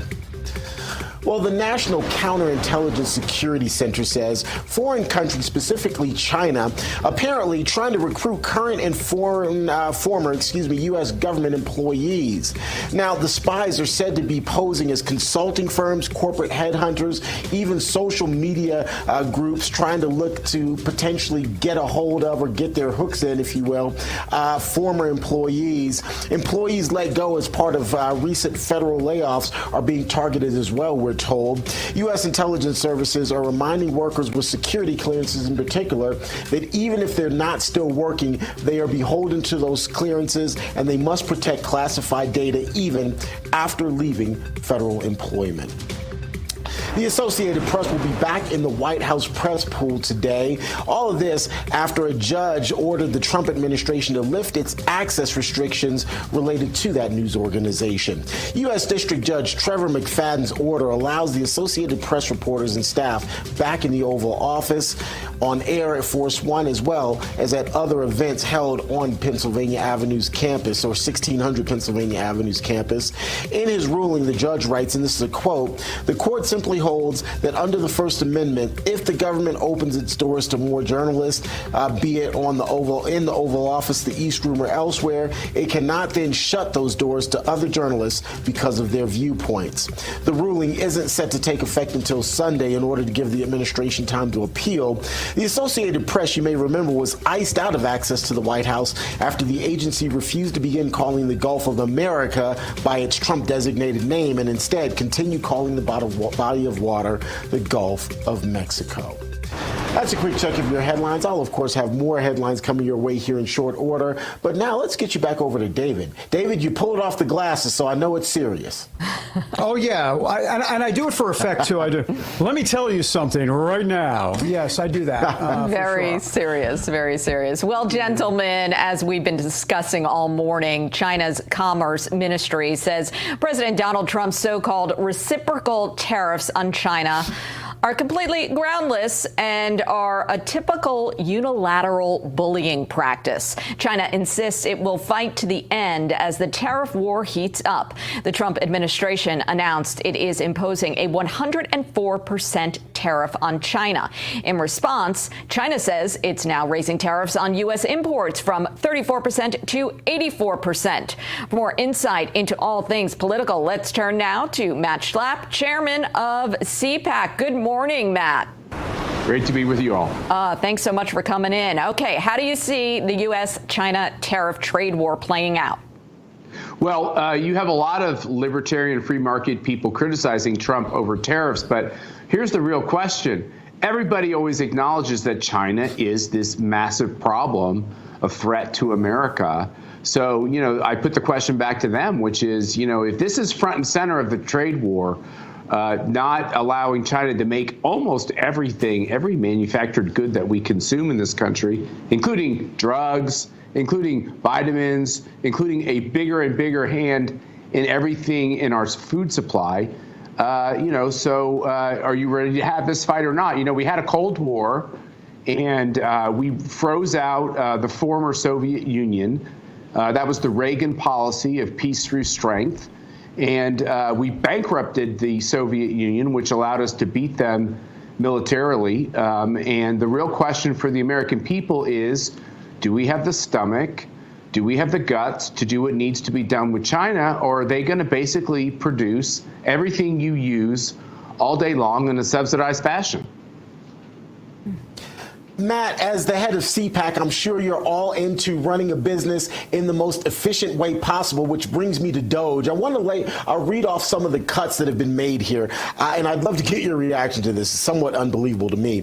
So Doge announced $51 million in cuts from the U.S. African Development Foundation. That, of course, begs the question, what was the money being spent on in the first place? Check this out. $229,000 to market organic shea butter in Burkina Faso, nearly $250,000 spent on mango drying facilities in the Ivory Coast, almost $240,000 on marketing pineapple juice in Benin. Doge also says almost $100,000 was spent to increase yogurt production in Uganda.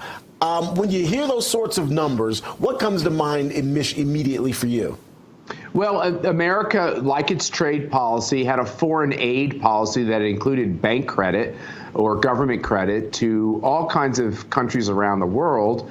And the thinking was 50 years ago that America was the big, rich country post-World War II, and America had so much extra cash that we could spread it around the globe, hope to develop new democracies and new free markets, and then they'd become trading partners and the world would be more stabilized. And over time, I think that was, shall we say, an overly rosy, optimistic view of the world. And in the meantime, we became $35 trillion in debt. We paid for everyone's bills all over the globe for almost any reason, including loans that we have no intention of ever getting paid back through these kind of pseudo-bank government entities. And I think the American people who are seeing their standard of living go down when the socialists take over and their wages stagnate, inflation go through the roof, they've had enough. And they want to rethink these basic questions. By the way, most of this happens without really very much transparency to the taxpayers, and with the Republican Party, when they run the Congress, kind of rubber stamping most of this. Yeah. Hey, Matt, I want to go back to tariffs for a quick second. You've got multi-billionaire Elon Musk. He's allegedly advised President Trump last weekend that he wasn't in favor of the president's new wide-reaching tariff policies. He was hoping the president would change his mind. Obviously, those efforts failed. So instead, Musk is going to X. He owns it. Oh, yeah, that's right. And he shared this video of economist Milton Friedman, who explains in like this very simple way what goes into making a pencil and the many places involved in its creation. Anyhow, he posted it in an effort to show the benefits of free trade. And he also went on to call President Trump's trade advisor, Peter Navaro, a moron. Yeah. And I know Caroline Levitt said boys will be boys, but what's your take on both the tariffs and Musk's public pushback here? First of all, the pencil story is like an amazing story. I encourage everyone to, this is a famous story in economics about all the countries it takes to produce a pencil. But so you have the libertarian argument, which is, look, if America has their tariffs relatively low, the American consumer will pay a lower price of goods. And if foreign countries want to put a tariff on our goods, then their consumers and citizens will pay a higher cost, and so it's bad for them. So over time, people will realize this. Here's the problem with what Milton Friedman and libertarians' view on tariffs is, which is then you have this question of nuclear weapons and this question of war and this question of real enemies around the globe. So would they have no tariff on Iranian oil? Would they allow us to use as much Iranian oil as possible, even if when they're trying to literally bomb the people of Israel? How about when you take the Uyghurs and load them up into boxcars and slaughter them, and you have ethnic cleansing? Would you have any kind of prohibition on that, or would you say, no, it's a free market and we'll take prisoner-made goods? Or do we have any standards? And what Ronald Reagan taught us is that we can be free market, but that we also have to be reality-based in who our enemies are. And the Soviet Union was our enemy then. Ironically, the liberals think Putin is our enemy even more so today.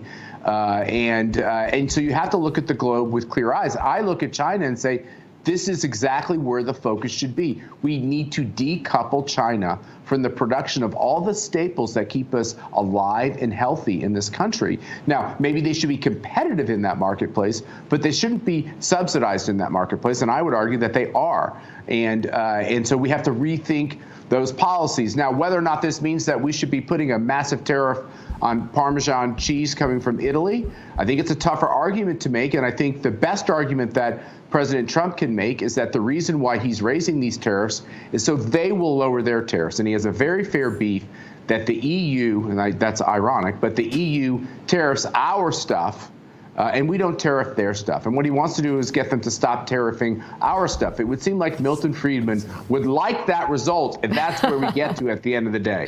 Well, Matt, thank you so very much for being here this morning. Clear eyes. I like that. I like that very much.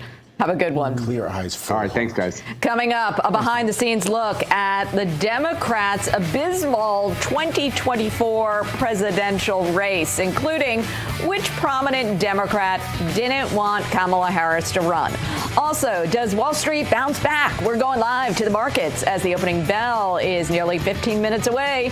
American Sunrise returns right after this.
Welcome back to American Sunrise. I'm American Sunrise correspondent Emily Finn, and it is so great to have you with us this morning. Time now to drain the swamp, and this morning we are flushing out Kamala Harris's former White House team.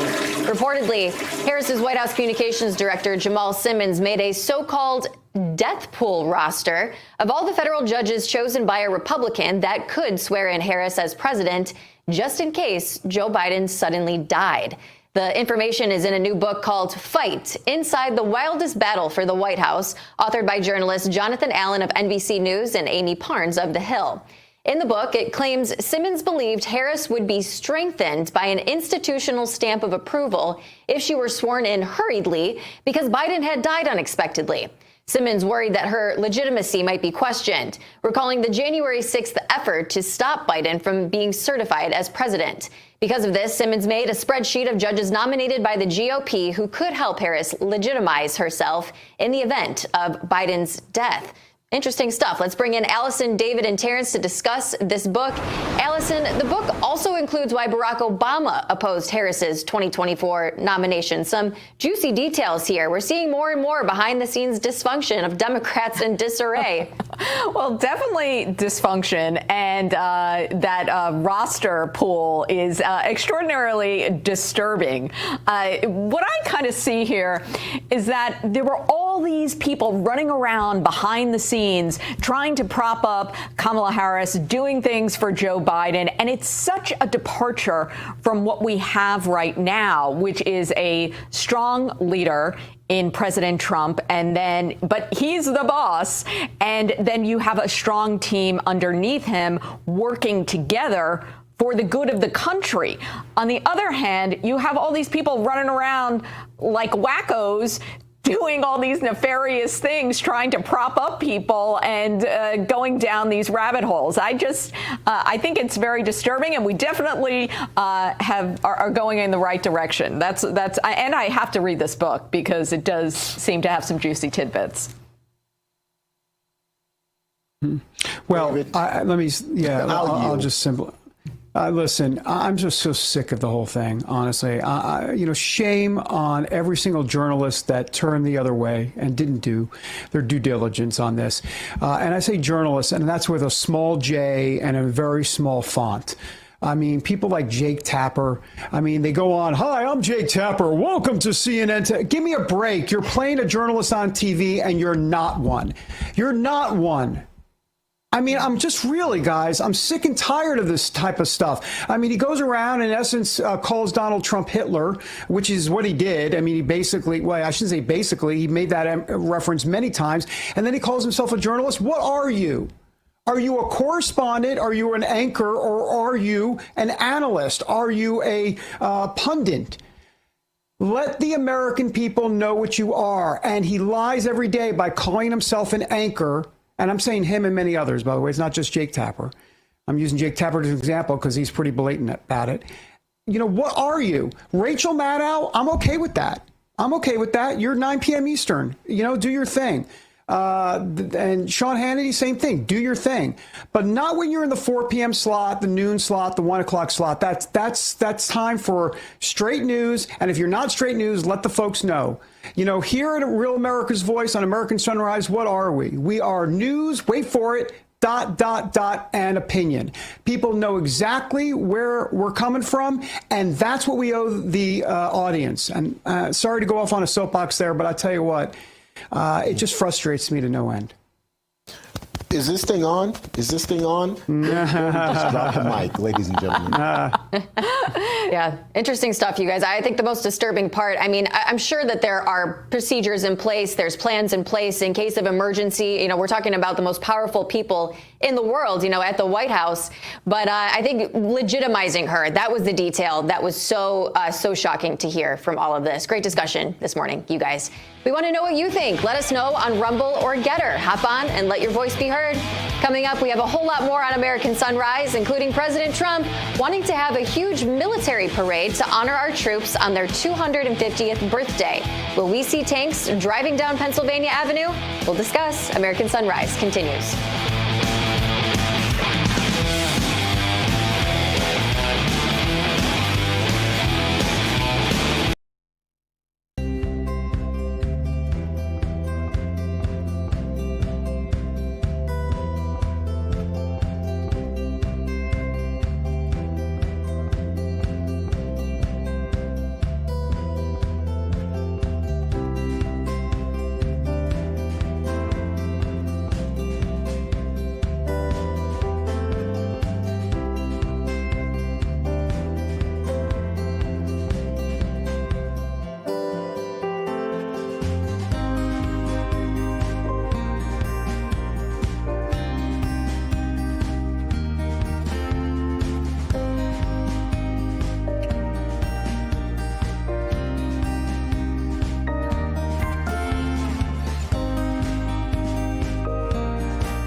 Breckenridge, Colorado, good morning. Those of you who are skiers, you're going to have to go up really high. As you can see, a lot of the snow is starting to melt. It's been unseasonably warm here in Colorado over the past few weeks. But still, there are some places where you can find enough snow to go skiing. And then, of course, you've got a number of places like Breck that also make snow this time of year.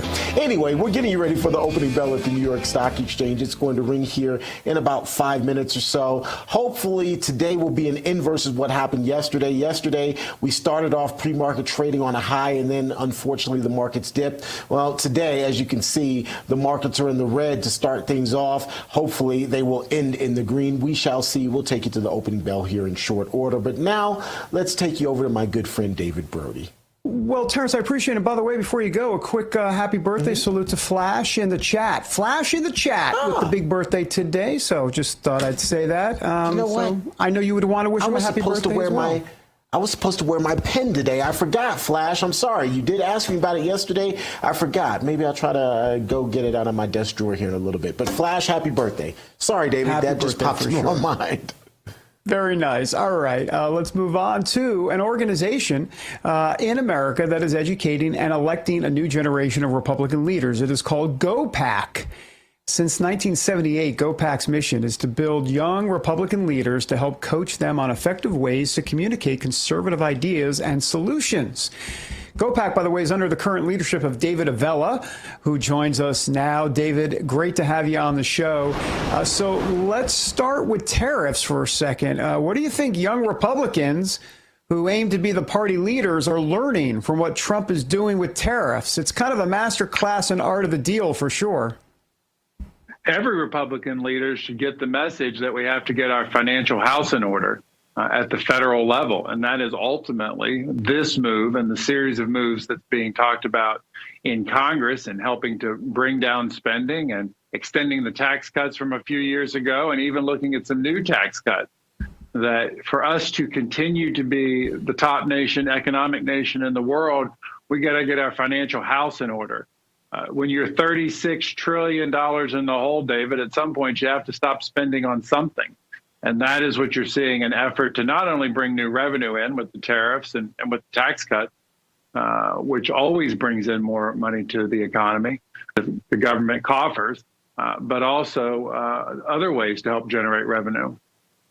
David, how times have changed. I mean, GoPac's been around for a while. Of course, you're back to the Reagan days, and this is not Ronald Reagan's Republican Party today. I mean, obviously, we love Ronald Reagan, but this is a populist party. This is a changed Republican Party. Can you talk about the differences? Because tariffs back in the day is not something Reagan would necessarily have been a big fan of, but today it's much different. David, it's an interesting discussion in that President Trump could ultimately prove to be the biggest free market president we've had if, as we've learned, 70 countries have now come to the U.S. to talk about the tariffs that have been put on. And what if we went to zero tariffs, reciprocal tariffs between the two countries? This ultimately could result in the biggest free trade set of agreements that we have seen in our lifetime. Most importantly, though, this is all focused on getting our economy strong so that Medicare and Medicaid and Social Security are around for the long haul. Yeah. David, we got about 15 seconds or so, but where can people go get more information about GoPac? How can they kind of join the movement, if you will? GoPac.org, GOPAC.org, or if you want to help with the election efforts and helping to elect good conservative leaders across the country, GoPac-elect.org. You are on the front lines for sure. We really appreciate you and your organization. Thank you. Thanks so much, Thank David. you. All right. Time to go from tariffs to more economic news. This economic news very important because the Dow is about to open up, and here we go. So we'll head to T. Bates in Denver for the opening bell of the New York Stock Exchange, and it's sponsored by AMAC. The Association of Mature American Citizens is the conservative voice for Americans 50 and older. AMAC is fighting for the values that you hold dear. Join today. Together, we can write the course of America. We're less than a minute from the opening bell at the New York Stock Exchange. The applause is going to get underway here momentarily, and then we'll take you there.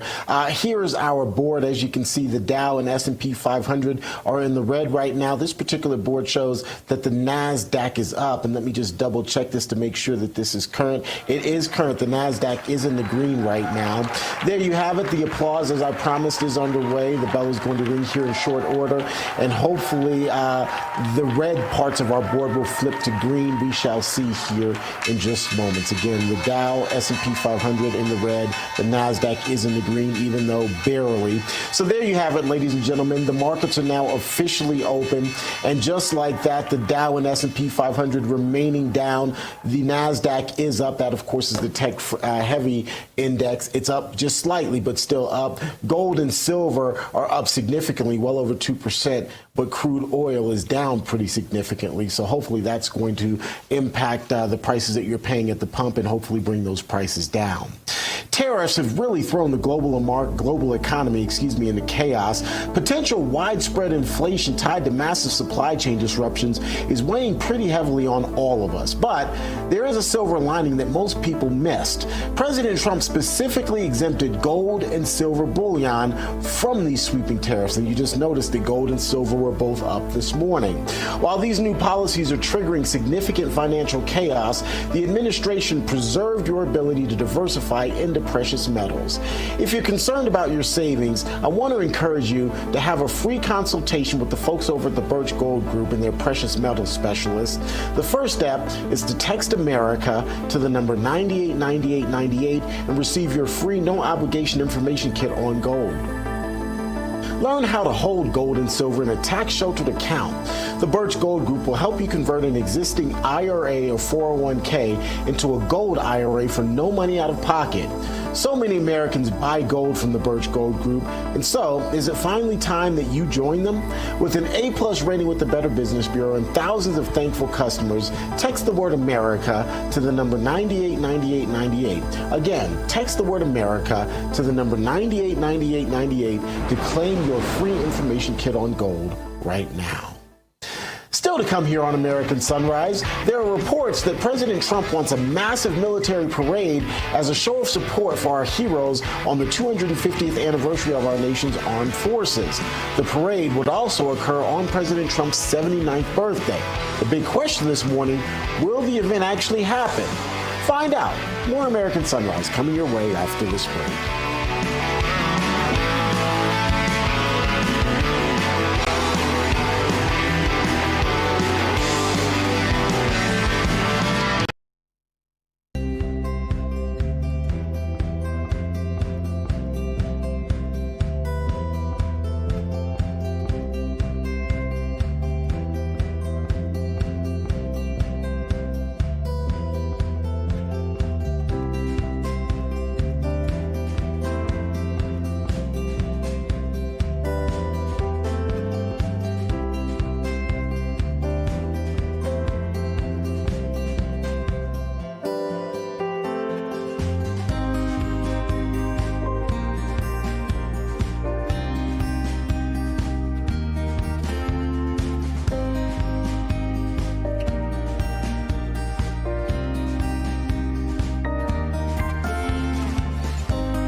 Welcome back to American Sunrise. I'm Allison Hans. Thanks so much for joining us this morning. We invite you to join the conversation on Getter and Rumble. Time now to take the political pulse of America. The beat today, President Donald Trump has his second term on warp speed. In just 11 weeks, Trump has signed more than 100 executive orders. But do Americans agree with some of his latest moves? According to a recent Reuters and Ipsos survey, the president's job approval is at 43%, while 53% disapprove. A recent Wall Street Journal poll shows a 46 to 51% approval and disapproval rating on Trump's job. Let's discuss Trump's second tenure as president with national correspondent of the Daily Signal, Tony Kinnett. Tony is also the host of Tony Kinnett Cast and the Daily Signal's Top News in 10. Good morning, Tony. How you doing? I'm good. Sorry they made you read that long bio. Boy, that's exhausting. that was impressive. That was impressive. Okay, so how do you see his numbers going down? It's pretty close there on both sides. What do you think? So I've looked at a couple of other polls that are along the same lines, and I have to agree that right now there's a time of uncertainty. Things are a bit shaky because people like stability. People like to be secure. They like to have things they don't have to worry about. And I understand that. I do. My dad lost his job in the early aughts, and when it moved to Mexico, I know what it's like to grow up during an uncertain time like this. But there are far more Americans who understand that right now, Trump has to renegotiate the international trade market. And of course, Trump's not going to say this is only temporary, because then other countries would know they can, just outlast him. So I think that I'm going to point to the Trump cycle. We've been here before. We were here in the first administration with Mexico and Canada. We'll be here again soon. Tony, what's interesting to me here is that the one thing you could always count on, and Trump has gotten the slings and arrows all the time, all day long, ever since he glided down the elevator. The escalator.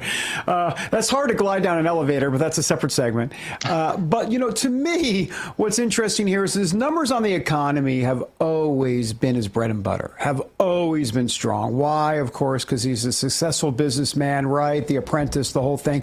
So this is a bit of going into his wheelhouse, but it also is playing with fire. If this goes on too long and people sour, this is the one area that most Americans, even ones that don't like him, grudgingly understand that he's pretty good on the economy. So this is high stakes here, Tony, politically and otherwise. Oh, it absolutely is high stakes. And when I've classified this before as a gamble, I got a little bit of pushback, and I said, no, you misunderstand. I don't mean it's a reckless gamble.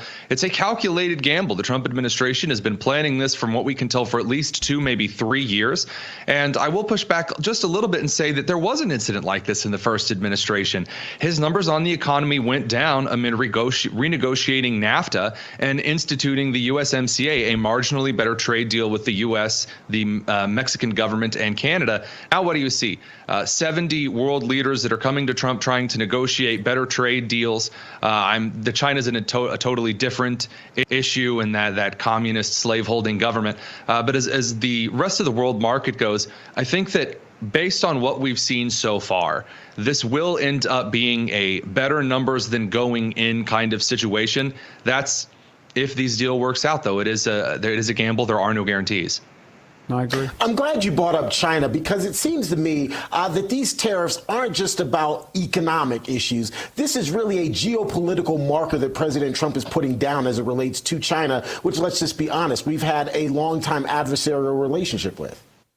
I think there's this idea that if we opened up trade and we opened up full market collaboration with China, although the intentions were good at the time, despite the Soviet Union by doing so due to the Sino-Soviet split, I think that over time, that has become a way for the United States to purchase slave-made goods from China, and has allowed the government to kind of pawn off some of the lesser qualities of its communist government off the backs of Americans. And that at some point that was going to need to stop. And whether or not that causes economic pain, and whether or not we talk about alternative methods in manufacturing and trade with China is another issue entirely. But supporting that government, again, though it is unpopular, just so that slaves can make an iPhone. I want to make that clear. So slaves who are not allowed to leave the Apple factories in China, they are forbidden from doing so, who can make a cheaper iPhone for you, is not a good policy to support. And I say that as a far more free market trade advocate than a lot of my friends in the Republican Party at present. China is a totally separate issue. I'm just not, I don't feel bad for the Chinese party in this one, not at all. Tony, since you mentioned it, I would be interested to hear your personal story. You were saying that your father had lost his job. Can you tell us a little bit more about that and how that frames your perspective here? Sure. So I grew up in eastern central Indiana, where every small to medium town around me lost manufacturing to Mexico or China. This would be Delco Remy in Anderson, Indiana, Chrysler in Newcastle, Indiana, Dana in Richmond, Indiana. That's where my father worked. And those jobs left, and it was a hard time for our family. My father was raising me on his own, and it was a lot of sacrifices that he made. He ended up having to go back to nursing school and leave the manufacturing sector that he was more familiar with. And so when I do think of free trade, I do think there should be a couple of principles in place to make sure that American manufacturing is the best place. I think a low corporate tax rate is a great way to do that. I think not letting unions scalp the American people with massive contracts is another. And then, of course, making sure that countries can't use slave labor to undercut the American economy is also important. If you have slave labor, yeah, you're getting an automatic tariff. Now, that's different than an EU tariff, but that's kind of how my personal experience goes in here. When you do hear Vance get up, him being from Middletown, Ohio, me being from Middletown, Indiana, and hear him talk about protecting the American worker, too many people dismiss that because they don't know what a lot of us went through in the Midwest. Tony, thank you so much for sharing your story and being here today. Really, really appreciate it. Emily, let's head over to you. All right. Thank you, Allison. Turning now from the state of our politics to the state of our health. The use of diabetes and GLP-1 weight loss drugs, I think Ozempic here, they have exploded in the U.S. recently. Yes, of course they work, but are they safe? What are the side effects? And do we know what might happen to patients in 5, 10, say 20 years? Let's ask Dr. Mike Kim, medical director from Brickhouse Nutrition, to share insights into GLP-1 weight loss drugs. Welcome to the show. Talk to us about a new non-drug weight loss alternative with some impressive results. Thank you for having me. I appreciate it. We have, there's been this long-standing need for, easier, quicker wins. And especially with the GLP-1 agonists that have come out, I think we used it as a diabetes med, and then all of a sudden it picked up as a weight loss, purely as a weight loss drug. And there's a lot of things that are starting to come out about it. And we looked at it and we said, hey, look, why don't we create an alternative that we're using to create ultimately a longer and better and healthier lifestyle. So we created a product called Lean. You can find it at takelean.com. And we created a product that basically just allows you to baseline, give you a foundation and a reminder, hey, look, we need to start the day off right. So we have a product that helps you with burning fat, with also increasing your basal metabolic rate. One keeps you fuller longer and decreases your appetite. So there's some ways, there's other alternatives out there that also in a long run give you a stable foundation for what it is to be live a healthy lifestyle. So when you wake up in the morning, you take 2 capsules. In the afternoon, you take 3. But it's a constant reminder that, hey, look, I'm looking towards and leaning towards a healthier lifestyle. So hopefully it adds on exercise. We start adding on some greens that we have. So there's a lot of that we're trying to do that's taking away from doing it quickly and maybe in a very, we don't have enough data to say that it's done in a quick and unhealthy manner, but it looks like there's some scary things that are coming out from that. But with this, it allows you to start building that foundation, and generationally you can share that with your family. Absolutely. I mean, it's always great to have safe alternatives. And like you said, it is scary just because of the uncertainty. We don't know how this is going to impact people over time. We just simply don't have the research right now. But 50% to 75% of people that start taking these drugs, they stop within a year. Why do you think that is? I think they're looking at it and they're not adding on the things that are really important, right? Like they're not adding on the diet component to it. They're forced to do that, right? They're not adding on exercise. They're not moving. They're not ambulating. They're just not getting more active and fit. And it's one of those that, look, if I can just cut the weight and do this really quickly, but then the foundational base of healthy lifestyle is out. And at Brickhouse, that's what we're doing. We're trying to create the Brickhouse way, which is putting down a layer of foundation so that you can understand and remind yourself we're going and we're shooting for a healthier lifestyle. And that's why we created this product. Yeah. So what happens when people lose weight and then they stop taking the injections? And how is your product different to help with those side effects? I think the number one thing is that we promote this on the site and we promote it through all of our connections, is that this is really, like I said earlier, it's really about building a foundational base of a healthy lifestyle, right? Let's exercise. Let's move. Let's eat more vegetables. Let's get healthier in the way that we're cooking. Let's add some waking up a little bit earlier. Let's get some better sleep. So there's a lot of additions to this that we're trying to promote in an overall healthier lifestyle. And I think we're not just going there as a quick fix. We're telling you that we're here as a partner to move along and work alongside with you as you're trying to get healthier, lose weight, and just build a healthier lifestyle for your generation as well as. Yes, absolutely. So tell us more about lean. How does this work? You say it's not created for the casual dieter. What do you mean by that? We're definitely at the end of the day looking for someone who's serious about their health, right? And the casual dieter means someone who's like, okay, look, I'm just going to do it for post-holidays for 2 months. No. We created this so that, say if you do take it for 3 months and you lose a ton of weight, well, you know what? Back alongside of that, we're putting together workout plans. We're putting together better eating plans. So there's all of this comes in there as someone who's really looking to convert the way that they used to live to a new way. And that's why we created this. And that's why we say it's not for just, fine, you can use it for the casual dieter if you like, but really the core value of this is to start creating something that will last for the rest of the time that you're taking a look at how well you need to take care of your health. All right. Well, casual dieter, hardcore dieter, lean still is a great product. We only have a couple seconds left here. Tell us where our viewers can go to try it out. Yes, you can go to takelean.com. Once again, that's takelean.com. You can use promo code RAV to get 20% off your order. Once again, that's promo code RAV for 20% off. All right. Thank you so much, Dr. Mike Kim. I appreciate you coming on the show this morning. Yeah, thank you. Thank you for having me. Now, coming up, Elon Musk calls Peter Navaro a moron who's dumber than a sack of bricks. Oh, ouch, that one even hurt me. Why is the billionaire attacking the White House trade advisor? Find out after the break.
Let's spill some tea.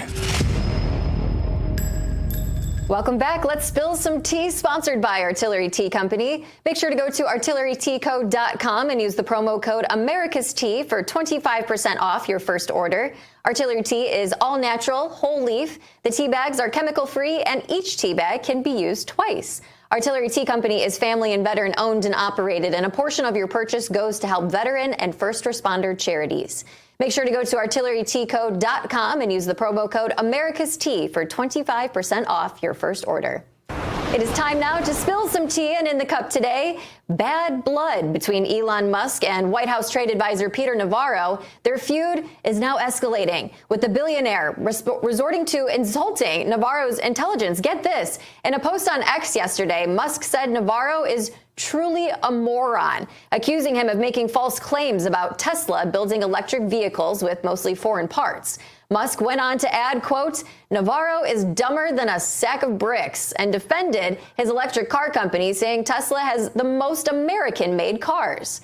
The comments come after Navaro's recent interview on CNBC, where he claimed that Musk was against President Trump's sweeping tariff plan because he needs to protect his own business interests. Take a look at all this drama.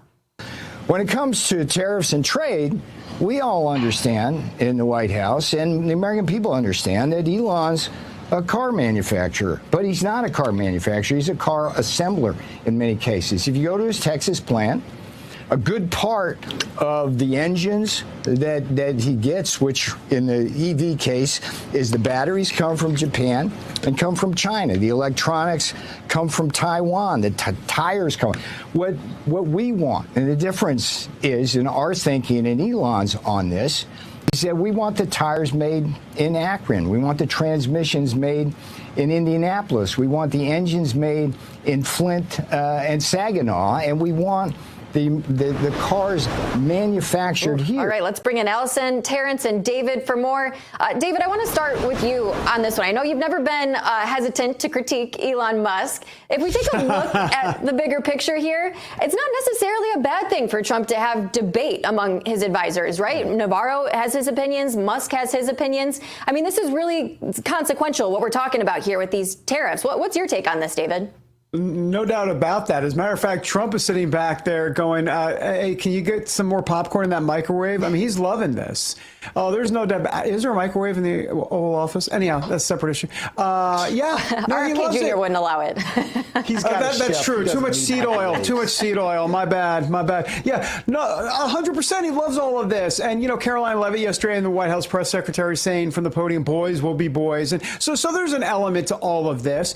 Having said that, let's be clear, and I've been here I go on Elon Musk again, sorry, but let's be clear. I've said this on the show before, but there's a reason that Steve Bannon and Elon Musk do not see eye to eye in quite a bit. And we saw this with the H-1B visa, right? Because Steve Bannon is all about America, manufacturing, the blue collar guy, the whole thing. Elon Musk isn't really about that. If that's a means to an end, great, but his end is financial. His end, if you will, in this game is economic prosperity for America, which is great. But his end, he doesn't really care how we get there necessarily. That's why the H-1B visa thing was not a big deal for him. That's why this trade situation, you know, he wants America to be prosperous, but he doesn't care that, you know, necessarily American jobs are coming back. He just wants to see America's bottom line and financial dollar get better. So don't get me wrong. He's got America's interests at heart, but it's financial rather than kind of blue-blooded MAGA or red-blooded MAGA, I should say, if that makes any sense at all, Allison. Well, I'm not in Elon's head. All I can say about this situation is that I'm glad there's debate, even if it is a little petty and it's boys will be boys. I am just, hey, let's have it out. However, as long as nobody's throwing punches, you know, let's talk. I just feel like we've gone through this decade where we're all so buttoned up and nobody said anything to upset anyone else. And now I'm like, hey, let's just talk. Let's get it out there and have a conversation. Let's go for that debate. I'm all for the debate. I would just like to see it happen in a more civil manner and maybe more behind closed doors, that it doesn't play out in the media, because it just gives the mainstream media that much more ammunition to attack the Trump administration and say, oh, look, there's dysfunction. These are all grown men, and I get it. Let's just be honest. These are all very successful men, and egos come into place. David and I, we have that issue all the time. I mean, we're both egomaniacs. That's right. David maybe a little bit more than me. But I would have liked to seen it play out a little bit behind closed doors. Even though I get it, and I think it's healthy that there is this debate, I would just like to see them couch it behind closed doors. David, I would never call you a moron, though. I would never call you a moron. You're a gentleman. All right, letting go of the ego. I have compared you to a bag of bricks, though, before, David. I'm sorry. Oh, no. And another thing. Fight. No, just kidding, guys. Just kidding. Keep it civil. Keep it civil. All right, there's still a lot more to come on American Sunrise. TikTok users have come together to help one elderly waitress retire. We'll reveal the grand total she now has to enjoy her golden years and show you the best of America, too. When American Sunrise returns, stay with us.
back to American Sunrise. I'm Allison Hans. Thanks so much for joining us today. Time now for the sunny side up. And in the pan today, facing the reality of never being able to retire and the generosity of Americans helping each other out.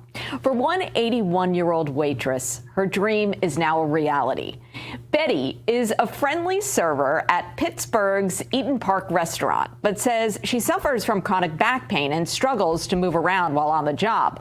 Well, she doesn't receive enough from her monthly Social Security checks to cover her bills, so she tries her best to keep up with the hustle and bustle of serving tables. Well, one of her customers, Tammy Conzier, was dining with her son when she met Betty and immediately posting a video on TikTok to ask for help with her new friend's retirement dreams. The clip went viral, with Tammy's post about Betty receiving hundreds of thousands of views. Now, while Betty is camera shy and doesn't want to be interviewed about all the generous donations she's receiving, Tammy and her son still documented the day they met up with Betty for lunch to tell her the grand total they raised for her. And you won't believe how much money people gave to Betty. It's going to change her life. Where are we, Leo? We're at Eaton Park, about to go tell Betty the grand total. Her total as of Wednesday, around 12:30, to $328,739.18. Let's go see Betty. Yeah!